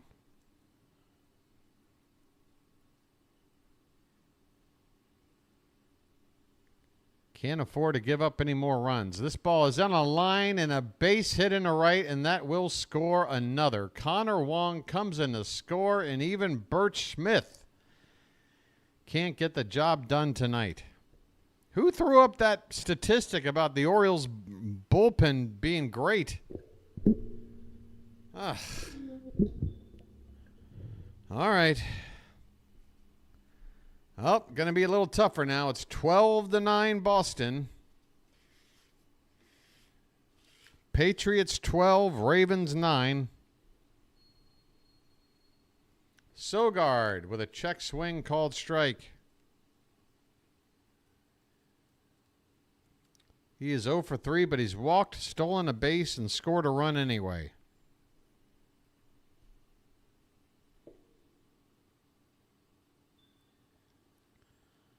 Smith holding the ball forever. And here comes the pitch, and the umpire had indicated time. Does that pitch count? Apparently, the batter had asked for time right before the pitcher went into his motion. So that pitch doesn't even count. 0-1 on Sogard.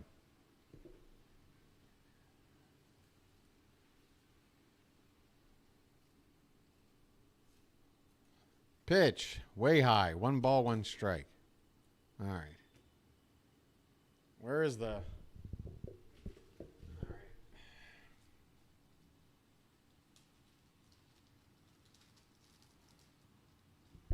Well, the rain has stopped over here where I am, so that's good.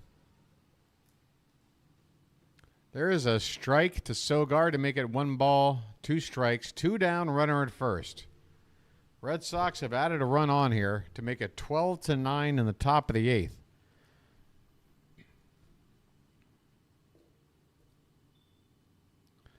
The 1-2 is popped foul and will get out of play. Yoshida took off on that pitch, which is interesting. Yoshida, not a fast runner, does not have a stolen base on the season. I mean, if he's going to steal on us, you know we got a problem.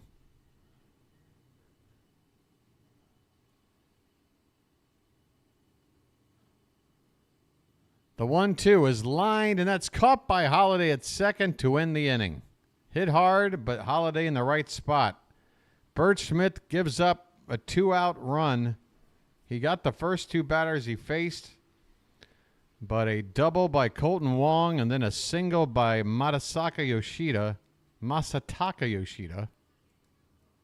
excuse me, gives the Red Sox a run. They lead it 12-9 as we go to the bottom of the 8th. It'll be Ryan O'Hearn, Jackson Holiday, and Ced Mullins due up.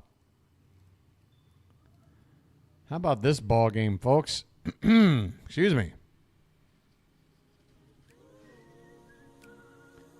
I guess since it's such a long ball game, we can check on the likes are great, guys, but here's the deal. We got about 200 of you in here, so I know not all of you have hit the like button. This ball game's been going on now since what? It's been well over 3 hours. How about you take a minute here? You don't even need a minute. You need about half a second. But we've got a couple of minutes for you to spend that half second hitting that like button. It really does help out the channel. Folks, I'm a small independent channel. Ain't not a whole lot of revenue going on here. I don't have sponsors. I'm just a dude with a microphone and a laptop just good enough to kind of do this thing. The idea is to grow the channel grassroots style with support from viewers like you and just forcing YouTube to say, all right, we'll start showing up your thumbnails and more people's recommends. How about that? That's the idea, folks. Let's get the like count up. Hell, let's break a record. Anybody in the mood? I'm in the mood. All right. By the way, we are now getting 200 plus people here watching at a time on a given night, and you can see the view count. Gonna hit 4,000 tonight. Unbelievable. Unbelievable how this channel has picked up again with limited resources. But guess what, folks? This off season, upgrades galore. That's what it's all about. This first season was a test to see if this channel had a place on YouTube. And I've realized after only a month, it does. But I need time to make the upgrades. Season 2 is going to be off the chain, as the kids say. Ryan O'Hearn at the plate here to begin the bottom of the 8th. Chris Martin is on in relief for the Red Sox, and he throws a first pitch fastball in there for a called strike.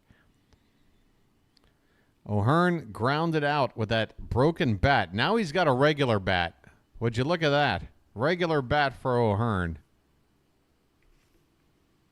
And that one is lined hard, foul off to the right. I swear to God, if part of the result of this game comes down to some special, like, gimmick bat that wasn't well constructed and just shattered on contact with one swing, producing the worst possible outcome, couldn't even score Gunnar from third. Oh, that's killing me just thinking about it. All right, 1-2 the count on O'Hearn here, leading off the bottom of the 8th.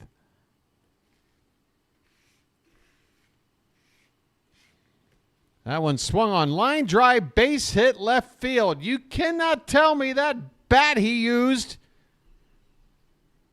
it was just, oh, God. Never do this promotion again. I get it with the hats. You want to wear a hat with a special colored number on it? Fine.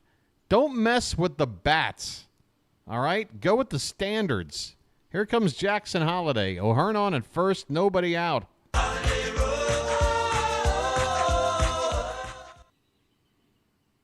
That one is swung on and missed. Holiday with a big cut on a pitch at the top of the zone. Holiday is 3 for 4 tonight. Looking for a 4-hit game.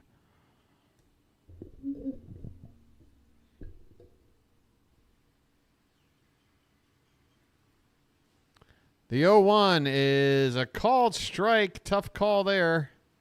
0-2 on the inside edge. The joint that would never be finished. I'm such a stickler for the perfectly rolled J. That's the problem with me. The 0-2 to Jackson. Swung on, foul back. We'll do it again. And I'll stick with this. This will be good enough. Just give me my little scissors and I'll clip off the tip like a moil. There we go, folks. When's the last time you've seen a circumcision live on YouTube? There, you just saw it. There's the tip. All right. The 0-2 to Holiday. Inside. 1 ball, 2 strikes. Come on, Jackson. Just the tip. Oh, I better hurry up. All right. This thing is still giving me problems. Here's the 1-2 to Holiday. That is way high.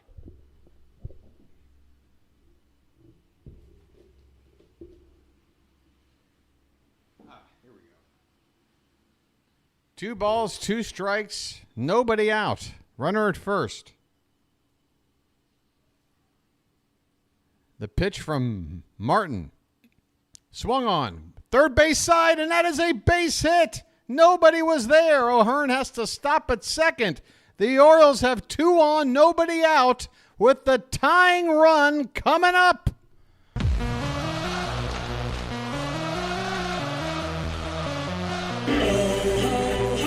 It's magic, you know.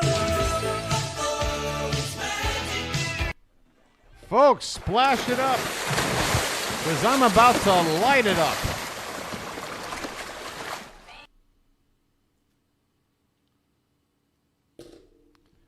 Let's go. Who's up? It's Ced Mullins, folks. Well said, now you know what to do.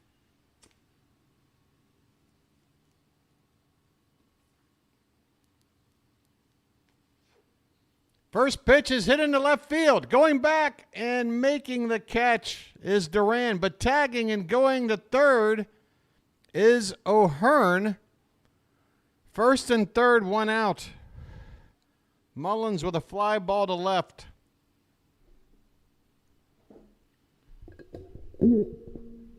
A 4-hit night for Jackson Holiday. How about that?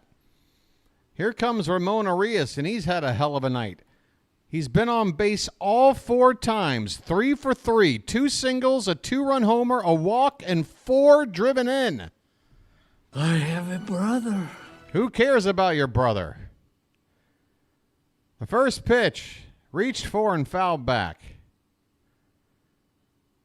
0-1 the count. It is 12-9 Red Sox. The Orioles trying inning after inning to come back. They are down 3, runners at the corners, 1 out. Arias at the plate, 0-1 the count. Chris Martin on the mound. The pitch, swung on, fouled away, 0-2.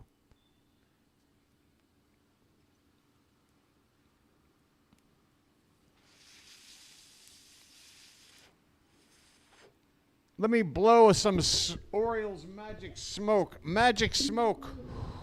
There, have some. Come on, Ramon. I don't care you got an 0-2 count. You're going to do something. The pitch. Taken high. 1 ball, 2 strikes. Come on, Charm City chat.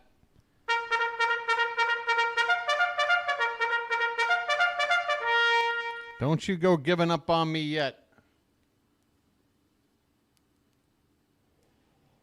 The 1-2. Lined. Center field, but right at Rafaela. But coming in to score is Ryan O'Hearn. It's back to a 2-run ball game. It is 12-10.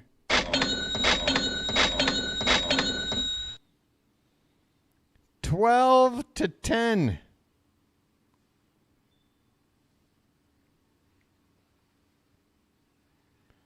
So a couple of outs, but it gets a runner around to score. So we get that top of the 8th inning run back, and it's back to a 2-run ball game. James McCann at the plate. Tough guy. Thinks he's a tough guy. Adley Rutschman unavailable tonight. Runner at first, 2 down. McCann represents the tying run. The Orioles at worst will have the top of the order due up in the 9th. First pitch to McCann is up and away for ball 1.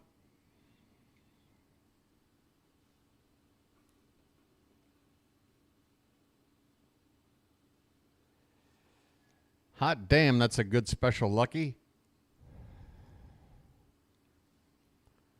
The 1-0 pitch. Swung on. That's lined into right field. A long run, and it's going to drop in for a hit. The throw back in toward third. Holiday makes it there. First and third, 2 down. Let's keep the line moving.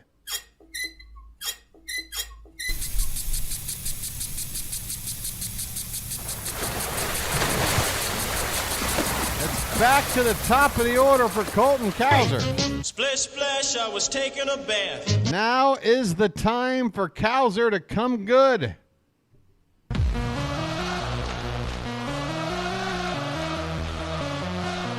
He started off with a tough night. 0 for his first 4 with a pair of strikeouts and a double play, but his last time up, he got a base hit and scored. He's up there now as the go-ahead run. Tying run at first. And another runner at third. The first pitch to Cowser is high for ball 1. Come on, folks.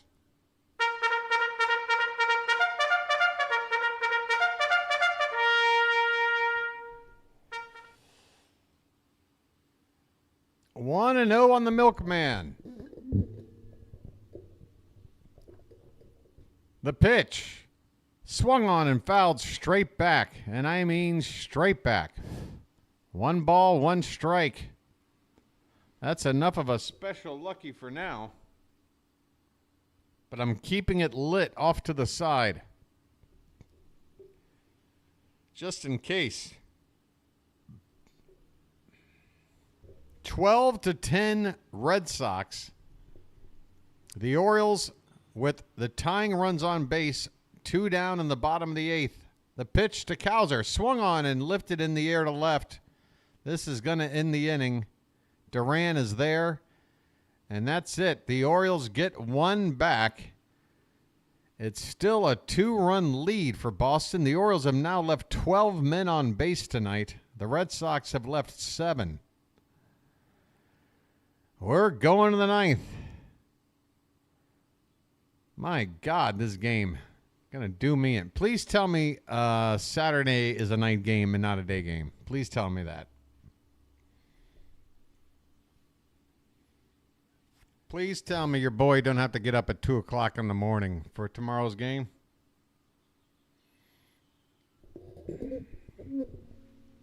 You need some membership emojis, Dale. Well, you got to become a member in order to get them. Hit that join button below, and you can have special emojis like this.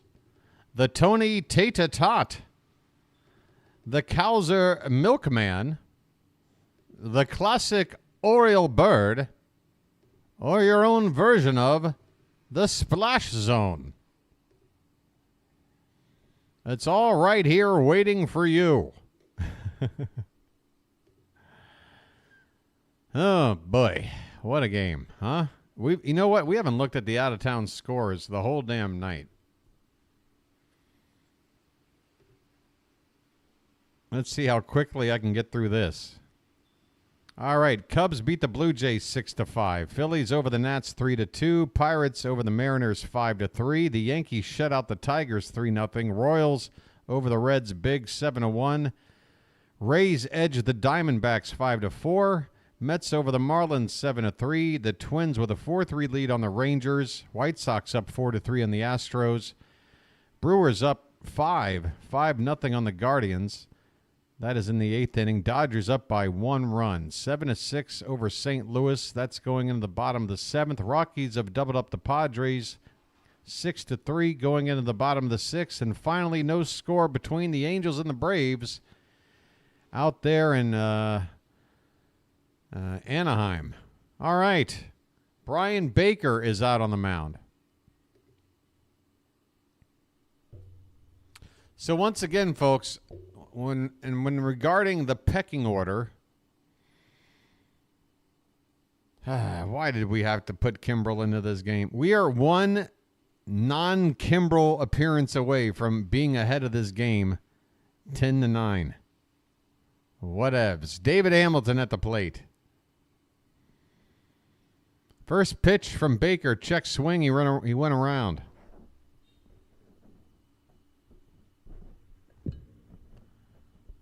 All right there, Dale. It's good to hear.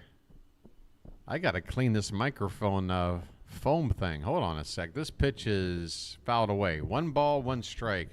Hold on a sec. What is on top of this thing? Just a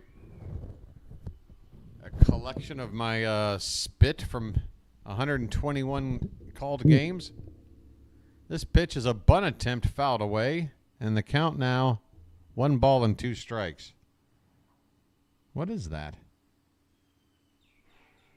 Something got on my microphone. I wonder if I can wash it off. Is this washable?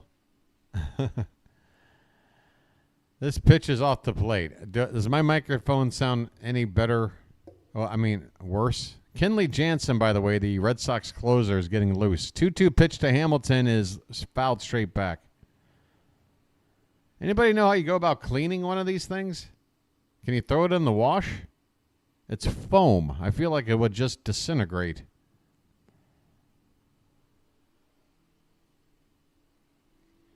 The 2-2 to Hamilton is a bit low. Full count.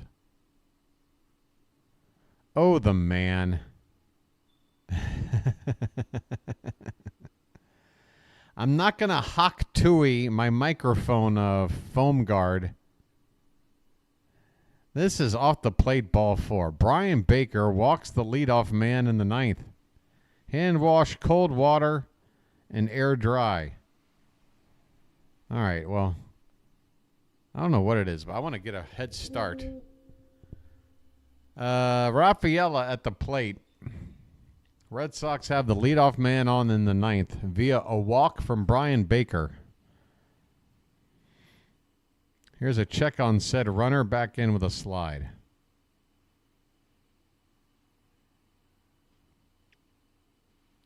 Should I go with cold tap water, Janet, or should I go for some nice filtered water? I should go with the nice filtered stuff, right? There goes the runner. Pitch out, throw down, not in time. We can't stop anybody from running, and we're pitching out, and it doesn't help. Hamilton steals a base. Not even close. I mean, it wasn't even close with a pitch out.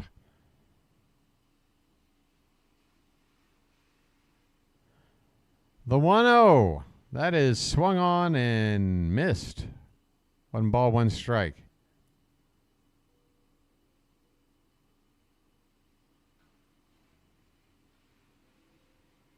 A drop of soap. Okay. I don't even want to put it back on. Do I sound good enough to get to the ball game here? Is it really that big of a deal? It's just I'm ugged out. It's because What is that? Somebody hawk-tooied on my microphone. Raphael at the plate. 1-1 the count.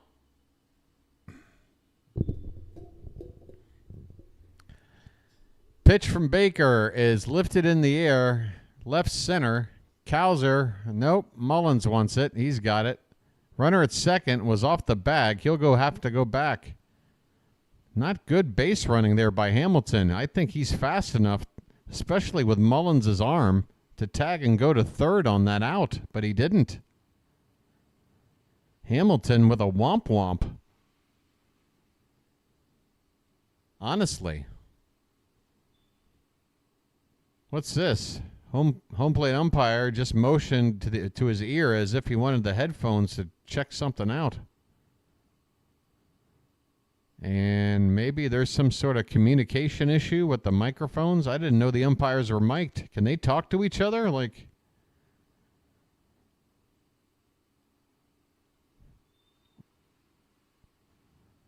Brandon Hyde wants a reason for this stoppage here. That looks like an equipment issue with the umps. We have a call here? What is this? I have the sound down. If somebody could tell me what the umpire just said, please do in the chat. Is Hamilton being given third base? If so, why?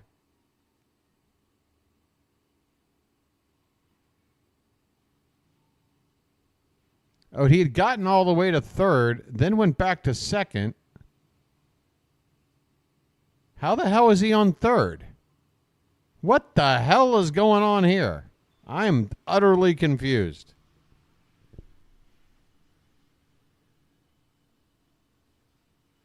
On the pitch, it's popped up. Hamilton took off. He slid into third base. He then had to get back on his feet and make a run back to second. Are they saying they obstructed him? I think that's what it is. They're saying, are they saying our third baseman got in Hamilton's way? Because that is absolute hogwash. If that's what they're saying, that has to be it. They're going to say that Arias or whoever was at the third base there. But I don't know if that's even a challengeable play. Obstruction? It is being challenged. Does anybody have another take on why this is a challenge? That's the only thing I can see. Was that Hamilton, when he got up to go back to second, there was a slight bit of contact, maybe a shirt sleeve as he went back. It would be terrible for them to give Hamilton third base here if they're acting like we got in his way. So here it is again. He slides in. When he gets up to his feet, he takes a weird turn. The Oriole third baseman still holding the glove down near his foot to see if he can catch him off base, but he realizes he's got to run back to second because the ball had been caught. Then he stops. He doesn't even run back like on a full sprint. What is this call?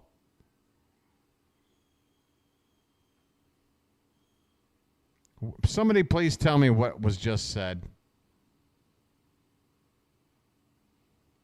Hamilton's no longer at third base. Is he on second still? Apparently. So all of that basically to get back to square one. We just spent 7 minutes with our thumbs up our collective butts.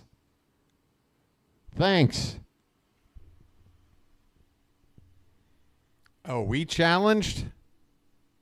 We're saying he didn't tag? Well, it's not about tagging. He took off on the pitch. He had to get back to the base. Are you saying he didn't touch third to go back to second?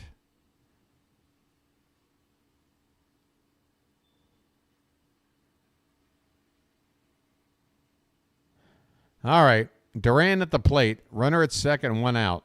He's got 3 hits on the night. First pitch from Baker. Called a strike on the outside corner. What a weird game. I mean, this is by far the oddest game of the season.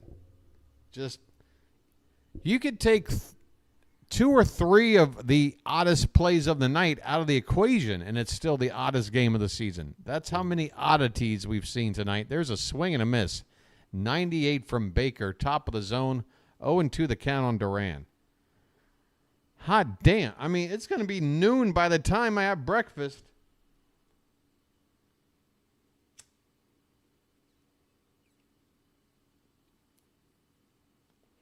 Thanks, everybody, for tuning in tonight. Hell of a ball game, no matter what happens here. It's going to be a tough one to swallow if we don't win, but if you're looking at it, you got to admit, it's a pretty crazy ball game. Here's a swing and a foul tip of the plate. Still 0-2 on Duran. Hey, Dale, what's that right there? Message for you, son. What's that? Message for you, son. Ah, you're a Magic member now. What do you think about those binoculars, Dale? Nice binoculars.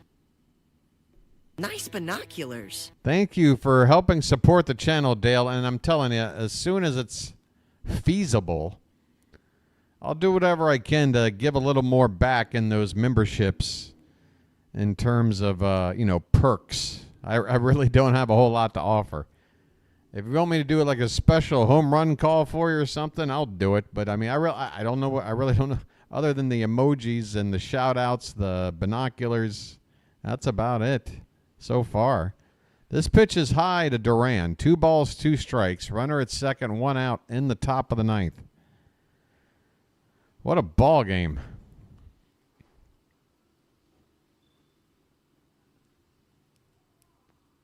I mean, this one game has felt like an entire playoff series. 2-2 pitch, way high, full count. And speaking of way high, that's the last drag from me for that. Save the rest of that for later. Good Lord. All right, you got you got stoned BW for the rest of the ball game. I hope you guys are okay with that. Look at this angelic lighting behind me. I'm an angel. This pitch is hit to left field. Cowser is there. He's got it. 2 down. Back to second is Hamilton. 12-10 Boston. Dale likes them binoculars. Nice binoculars. Thank you, Dale. And I want to thank you very much for that. I really do. And for everybody else out there, whether you're wanting to just subscribe for free or join as a Magic member, I offer you the opportunity to join me in glorious battle. all right? I'm offering you the opportunity to join us in glorious battle. Here is Wilyer Abreu, takes a called strike, top of the zone. Abreu 1 for 5 tonight. This is the 6th time through the order for the Sox in the 9th inning. That's a negative, Zopfinator. Sorry about that.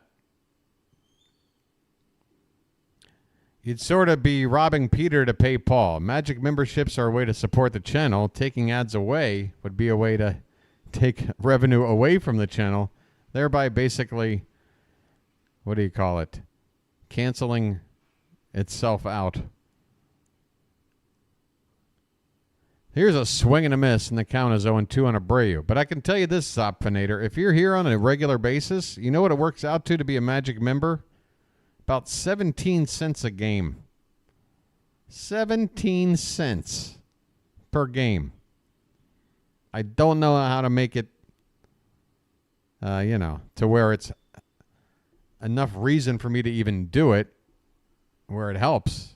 But for it to be cheap enough to make sense for everybody else. 17 cents a ball game, folks. That's not too shabby. 1-2 the count on Wilyer Abreu.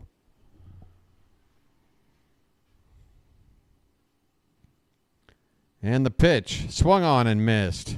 Baker strikes out Abreu. He's pumped. All right, get pumped. We got one more trip to the plate. Well, y'all come back now, you hear? All right, folks, it's the bottom of the 9th. It's a crazy one. 31 combined hits, 22 combined runs between these two teams. And look who we got coming up.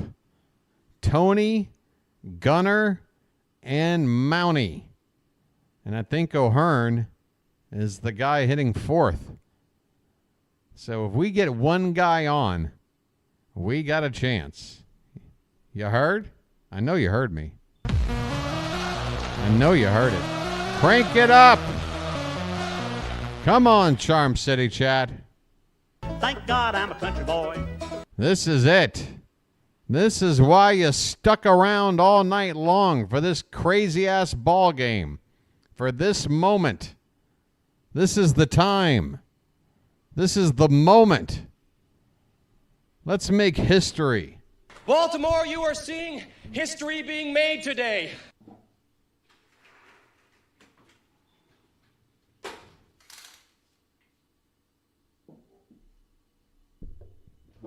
Oh, crap. I just ashed all over the floor. Oh, well, with my bad vision, just making sure that is indeed a clump of ash and not some weird Thailand bug crawling around. I tell you what, every damn day I'm seeing a new insect. Mutual of Omaha over here. All right, folks, bottom of the ninth. Let's frickin' go. I mean, we got one thing on our side. You guys know it. It's right on my head.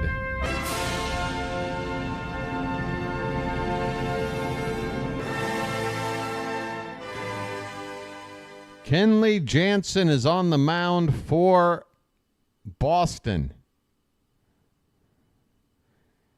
A pitcher whose career has very much mirrored that of Craig Kimbrell. The difference being, in 2024, Kenley Jansen is still a pretty effective closer.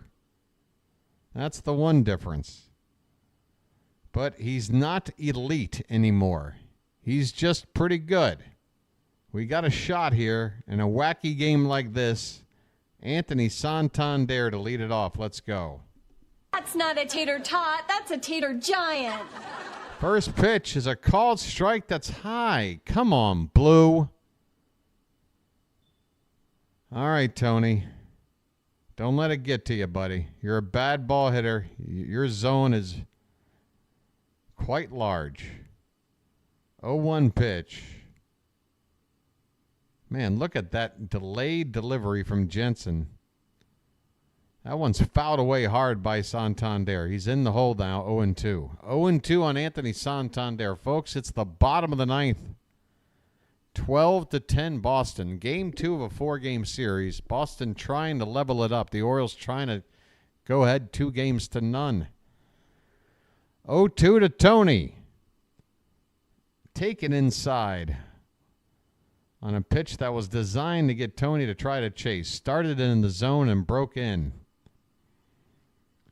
1-2 the count.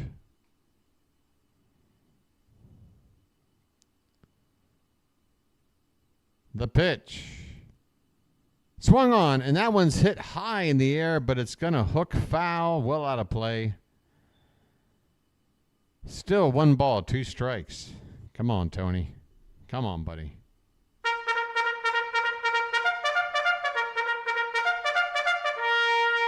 Come on, Charm City chat. We need Orioles magic. Here's the pitch. Swung on and missed. He chased one. Half a foot above the zone. Santander strikes out to begin the bottom of the ninth. That ball just kept rising. Tony committed, and he could not let up. That'll get Gunnar Henderson to the plate. His name's Gunnar, and he's dating my mom. 1 out, nobody on. First pitch. Swung on and missed.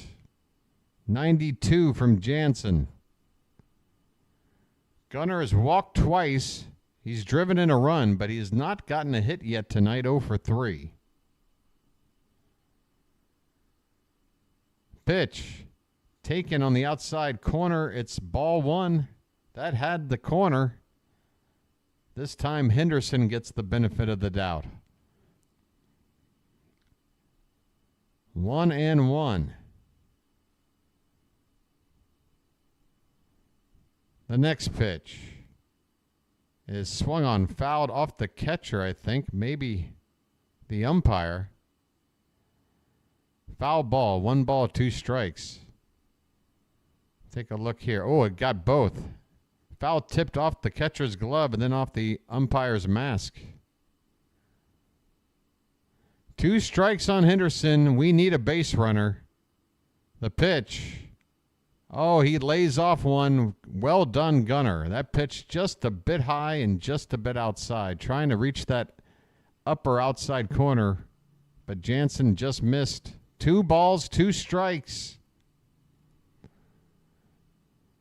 Jansen's next delivery. Swung on and missed. He blows Gunnar away with the high cheese. 2 strikeouts of our 2 best home run hitters with high gas from Jansen. Now that is a veteran closer.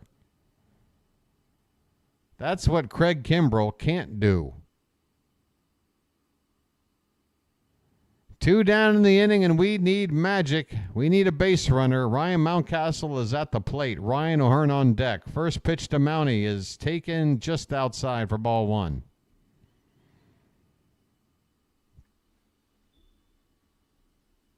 Oh, man, where's my... here we go.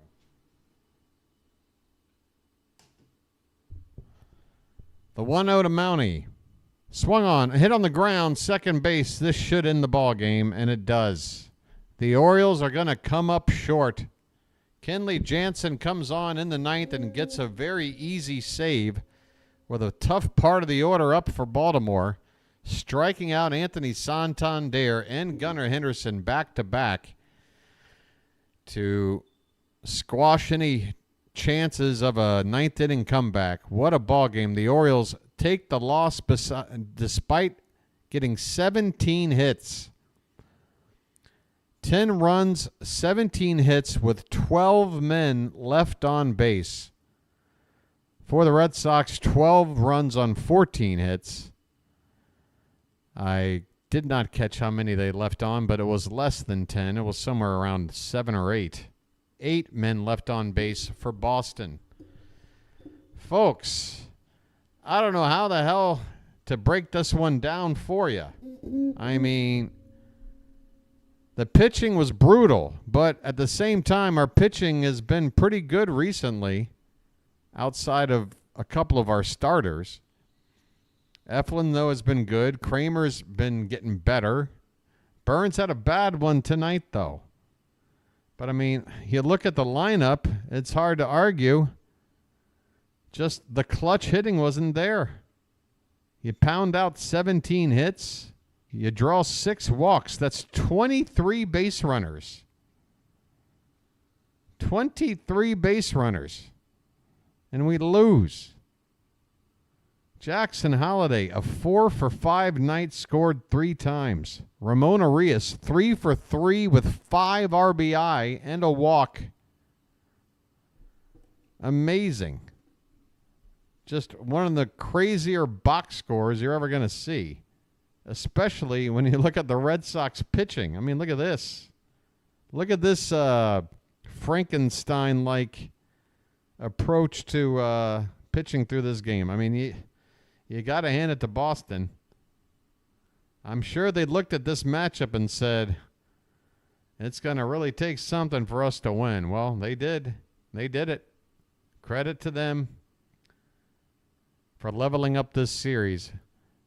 Credit to my boy Keegan Aiken, by the way, who once again just goes out there and does the job. 2 shutout innings, doesn't give up a hit or a walk, strikes out 3, and his whip on the season is below 1.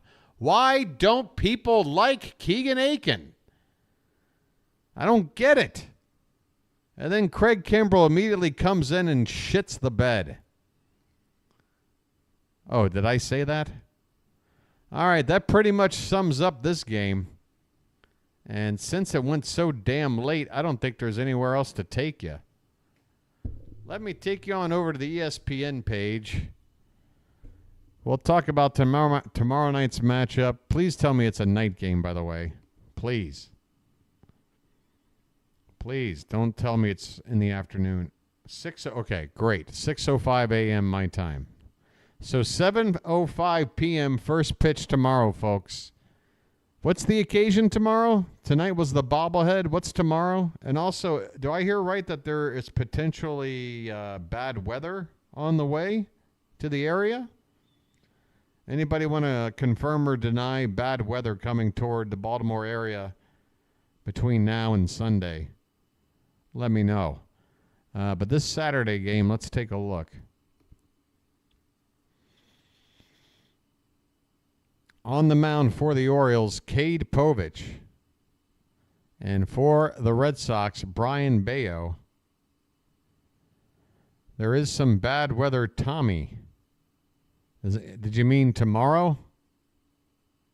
Rain tomorrow, says Fitz. So the one person talking about the weather is in Boston. At least not in Baltimore. Zop says scattered showers. All right, we'll be fine. Scattered showers. The only thing I want to do is see Cade Povich throw strikes. I tell you what, this is going to be tough. If Cade Povich looks like the same Cade Povich that we sent down his last time up. Hopefully he's gone down there. I know you don't live in Boston, Fitz. That's why I said you're nowhere near Baltimore either. But it's funny that you're the one giving us the weather report when I've got locals who are right there. Right, so Cade Povich, folks. He's got an ERA over 6. The whip is bad. He's given up a lot of home runs and not so many innings. He's walking like 6 guys per 9 innings. It's bad. It's bad. But we have seen him be good, right?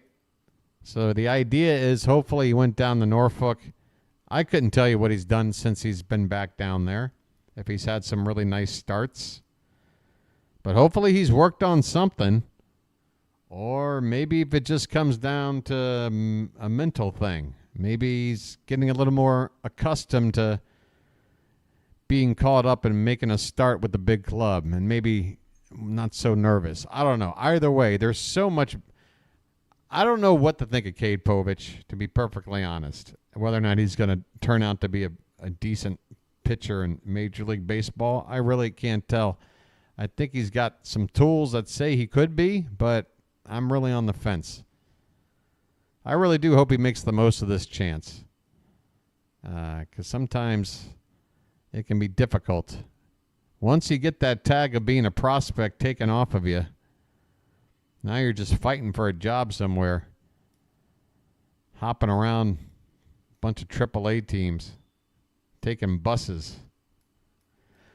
Come on, Cade. Get it done tomorrow. Brian Bayo on the mound for the Red Sox. 10-5 record, but an ERA just a tick under 5. That's a pretty generous record for that ERA. And a whip of 1.44. 18 home runs, 117 innings. Averages about a strikeout per inning. But we'll give up a walk here or there. The Orioles are being said to be pretty big favorites in this, but I take no stock in that. And that's pretty much it. I'm going to wrap it up, folks. What's on right now? White Sox and Houston. White Sox are on the verge of winning again. Dodgers and Cardinals, Padres, Rockies, Braves. Everything else is over? Okay, well, I'm done. Fitz, what's going on, brother? You got anything you want to talk about now that the series is even up? Sorry, Charm City chat. Sorry. Sorry, Charm City chat. Sorry. Sorry, Charm City chat. Sorry. Sorry, Charm City chat. Sorry. Sorry, Charm City chat. Sorry. I just wish it was a little bit louder. Sorry, Charm City chat. Sorry. All right, guys. 55% chance of thunderstorms tomorrow evening. All right. Well, that's like scattered stuff. It's scattered. That's not a rain out. It doesn't sound like rain out weather. It sounds like a delay at most type weather. It's not going to get washed out. Maybe that'll come in a Cade Povich's advantage or something. I don't know. What I do know is that there is so much that happened in this ball game tonight that even though I feel like I could sit here and talk about, honestly, 12 to 15 things that we screwed up, and yet at the same time,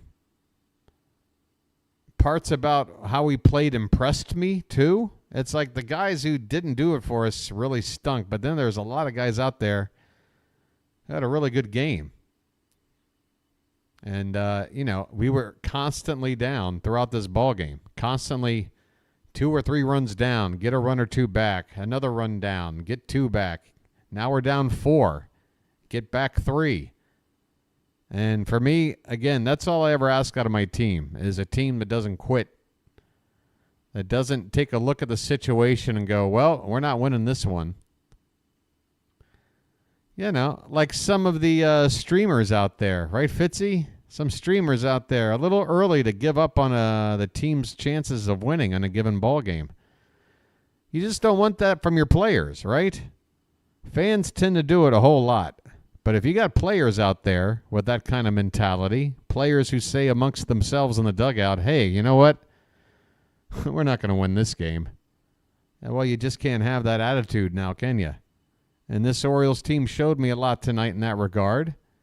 They were constantly fighting back from behind. Ramon Arias, what a night. 5 RBI. He really did have a great game. And Holiday, a 4-hit night. So I'm going to walk away from this, despite the fact that this was a game on paper we should have won. Corbin Burnes up against a ragtag bunch of relievers, and we wind up losing it. But that's okay. 4-game series, 2 left to go, a chance to take 3 out of 4. Cade Povich on the mound tomorrow against Brian Bayo, 7:05 p.m. Eastern. Your boy will be on the air at 6:55 p.m. Until then, everybody, I'm out of here. I need some breakfast. This has been the BirdWatcher, and I'll chirp at you later. Oh, wait, hold on. One more check. Did we, whoa! Oh, that's right. Folks, we're going to hit 1,900 tomorrow. We're doing it. We're doing it. Oh, boy, is this great! Oh, boy, is this great! So come on out and hang out and celebrate 1,900, which really is just a celebration as a build-up to the 2,000, because the 2,000 is going to be off the change. Off the change? Off the chain. Off the hook. Off the rails. Off my meds. Whatever the hell. I've been talking too much. I got to go. 1888. That's post-Civil War now. We're out of the war. We're getting close to electricity here. What year was electricity? I think we're about there. We're getting close. We've gone electric. We've reached the industrial age here on the BirdWatcher channel. 1888. All right, enough talk. I'm just a little bit delirious, okay? I'm not sure how to sign off. Hey, thank you, everybody in Charm City chat, especially to the mods. We got some new Magic members here today as well. Was there a super chat? I don't think so, but whatevs. It's just your standard 4-hour and some minute ball game. That's all that was. How long was this? It'll tell me over here. Yeah. Hey, I'm 1 minute away from reaching the 4-hour mark. So let's just hang out. I want to boast of a 4-hour ball game. We've got 45 seconds. Anybody got any questions before I sign off? If someone said 10 runs and Burnes on the mound, you lose. I know. I know. I know. That's perfectly put, Michael. How the hell do you lose a game with those facts? Corbin Burnes is pitching, and we're going to score double-digit runs. And Boston's going to use a, what do you call it? A bullpen game. What was my favorite play tonight? Gosh. Pocket Watch, I know this is crazy, but when I'm calling a game, a lot of things just escape my memory. I don't know. Shoot. Now I might not sign off for another 10 minutes. What was my favorite play of the game?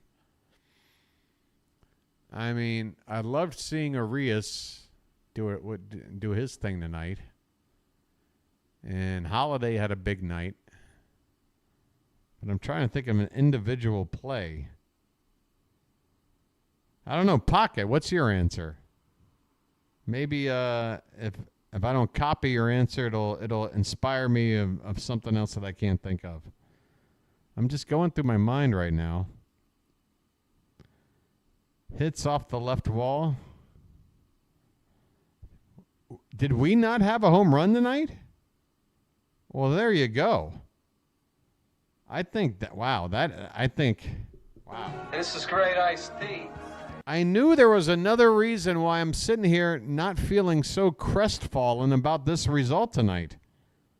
We put 10 runs on the board without a homer? Is that right? Mullins was last night, right? Or are you talking about your favorite play? I mean, player, I don't know. You feel like you got to go Holiday because he's young. He got a 4-hit game. But, man, Ramon Arias got on base every time. Every time we got into a rally at the bottom of the order, you're thinking, oh, no, Ramon is up. This might kill the rally. That's the play. Remember when I said, let's pinch hit for Ramon? Remember that? Whatever that rally was in the middle of the ball. I don't have the damn box score up anymore. But, yeah, whatever that rally was in the middle of the ball game. Yeah, we had bases loaded, nobody out. That was right. And I was saying, let's just bring in Ryan O'Hearn right here, right now, because it's not going to get any bigger than this. We can get a left-handed bat in here. I know we got to make some defensive moves and make it work, whatever, but I just don't want Ramon Arias in this spot. It's too big. And what did he do? He delivered. So, yeah, that's my moment of the game. Ramon making me look like a chump. That's my moment of the game. And also, by the way, let that stand as, symbolic of me and my personality. Look, I don't mind getting proven wrong, folks. I don't mind being wrong or realizing that I'm wrong. I've apologized to people on this channel for misreading things that were going on in chat and what have you. But, as this channel continues to grow, I have to sort of come to grips with the fact that there's going to be more and more people out there with a negative opinion of how I do this thing. And one of those opinions shared by a couple of people is that I'm a little too surly. And I don't even allow people to have their own opinion out there.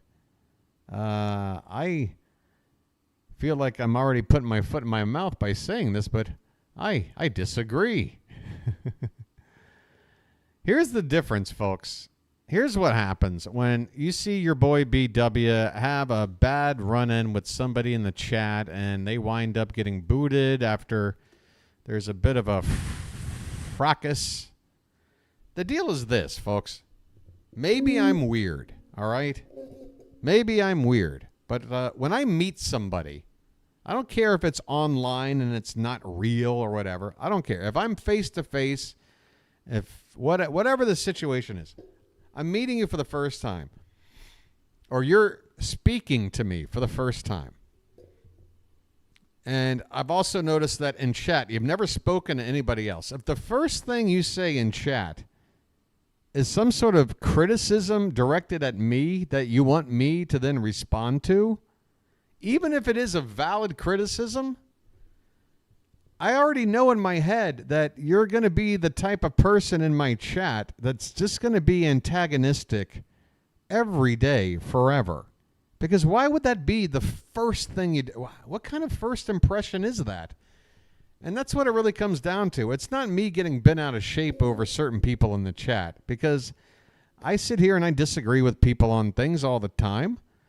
But that's after we've established something first. So if you're new to the channel, and if you're watching me and you're keeping quiet and you're sitting there just fuming about my opinions or whatever it is I'm saying, you have every right to disagree with me and have your own opinion. But let's try to do this in a normal, like, socially, like, normal way, which is, like, enter the room, say hi to people, get to know the chat, establish a friendly relationship, and once we're friends, we can sit here and debate whatever you want. But if you come into my chat and the very first thing you do is, like, have this antagonizing comment, what am I supposed to think other than, well, this is what I'm going to experience from this person every time they speak up going forward? So that's why I handle people like that in the chat the way that I do. I get no jollies out of kicking people out of my chat. This is the Charm City chat. I want this chat to be active with people that are enjoying the ball game, even when the outcome is crappy like tonight. I just want it to be a good experience, a better experience than they would have had otherwise. That's my goal. That's all I want to do. So, look, I'm a human being. I've got opinions. But I also, I have to kind of make judgments on people. And first impressions, when you got a live chat going, they mean something. So, look, again, if you've been watching me for a while, I'm glad that you have been. If you've never spoken to me, maybe you think, well, I'm afraid to tell BW my opinion because if he disagrees with me, what's he going to do? I don't want anybody thinking like that. That's not how I work.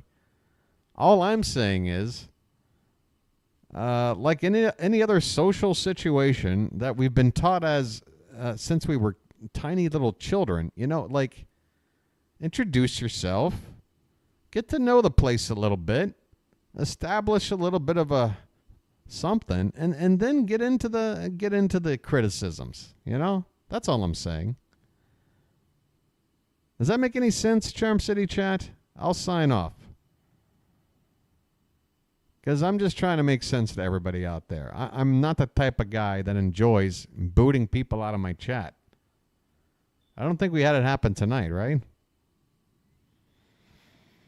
Plus, we got the mods here, and the mods do a great job, and I do my best to make sure to thank them big time at least once a night, but I can't thank them enough. They do such a great job. I can't keep track of all this.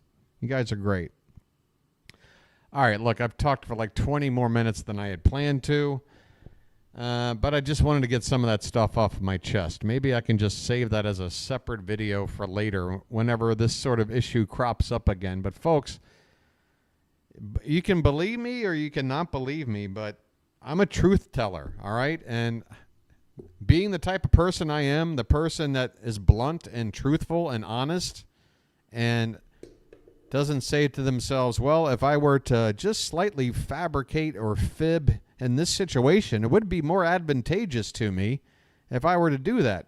I don't do that. And that's why I have a lot of bridges burn and I got a lot of doors shut on my face, because I am a bluntly honest person, okay? But I just want you guys to know that that's what you get with me, all right?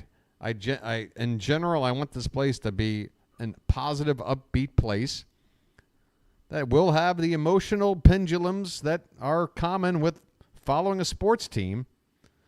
But in terms of my personal attitude, I just hope people kind of understand who I am and how I operate, all right? It may not be like the normal person, but I run a pretty tight code of ethics, let's say, you know? And I'm willing to give anybody a chance to be a friend of mine. Why not? I only ask in return for them to give me a chance to be a friend back. You know? We got enough conflict in this world, do we not? All right, I've said enough. Probably special lucky talking. Folks, I'll see you tomorrow. I am now signing off for real this time. It's been a pleasure. The hat says hello. I'm taking it off right now. He's going to be back tomorrow. He's sorry. You saw the hat work tonight, right? You saw how hard the hat worked to try to get us back. He's still here. All right, everybody? All right, folks, you have a good night. I am now signing off. Thank you. See you tomorrow. This has been the BirdWatcher. I'll chirp at you later.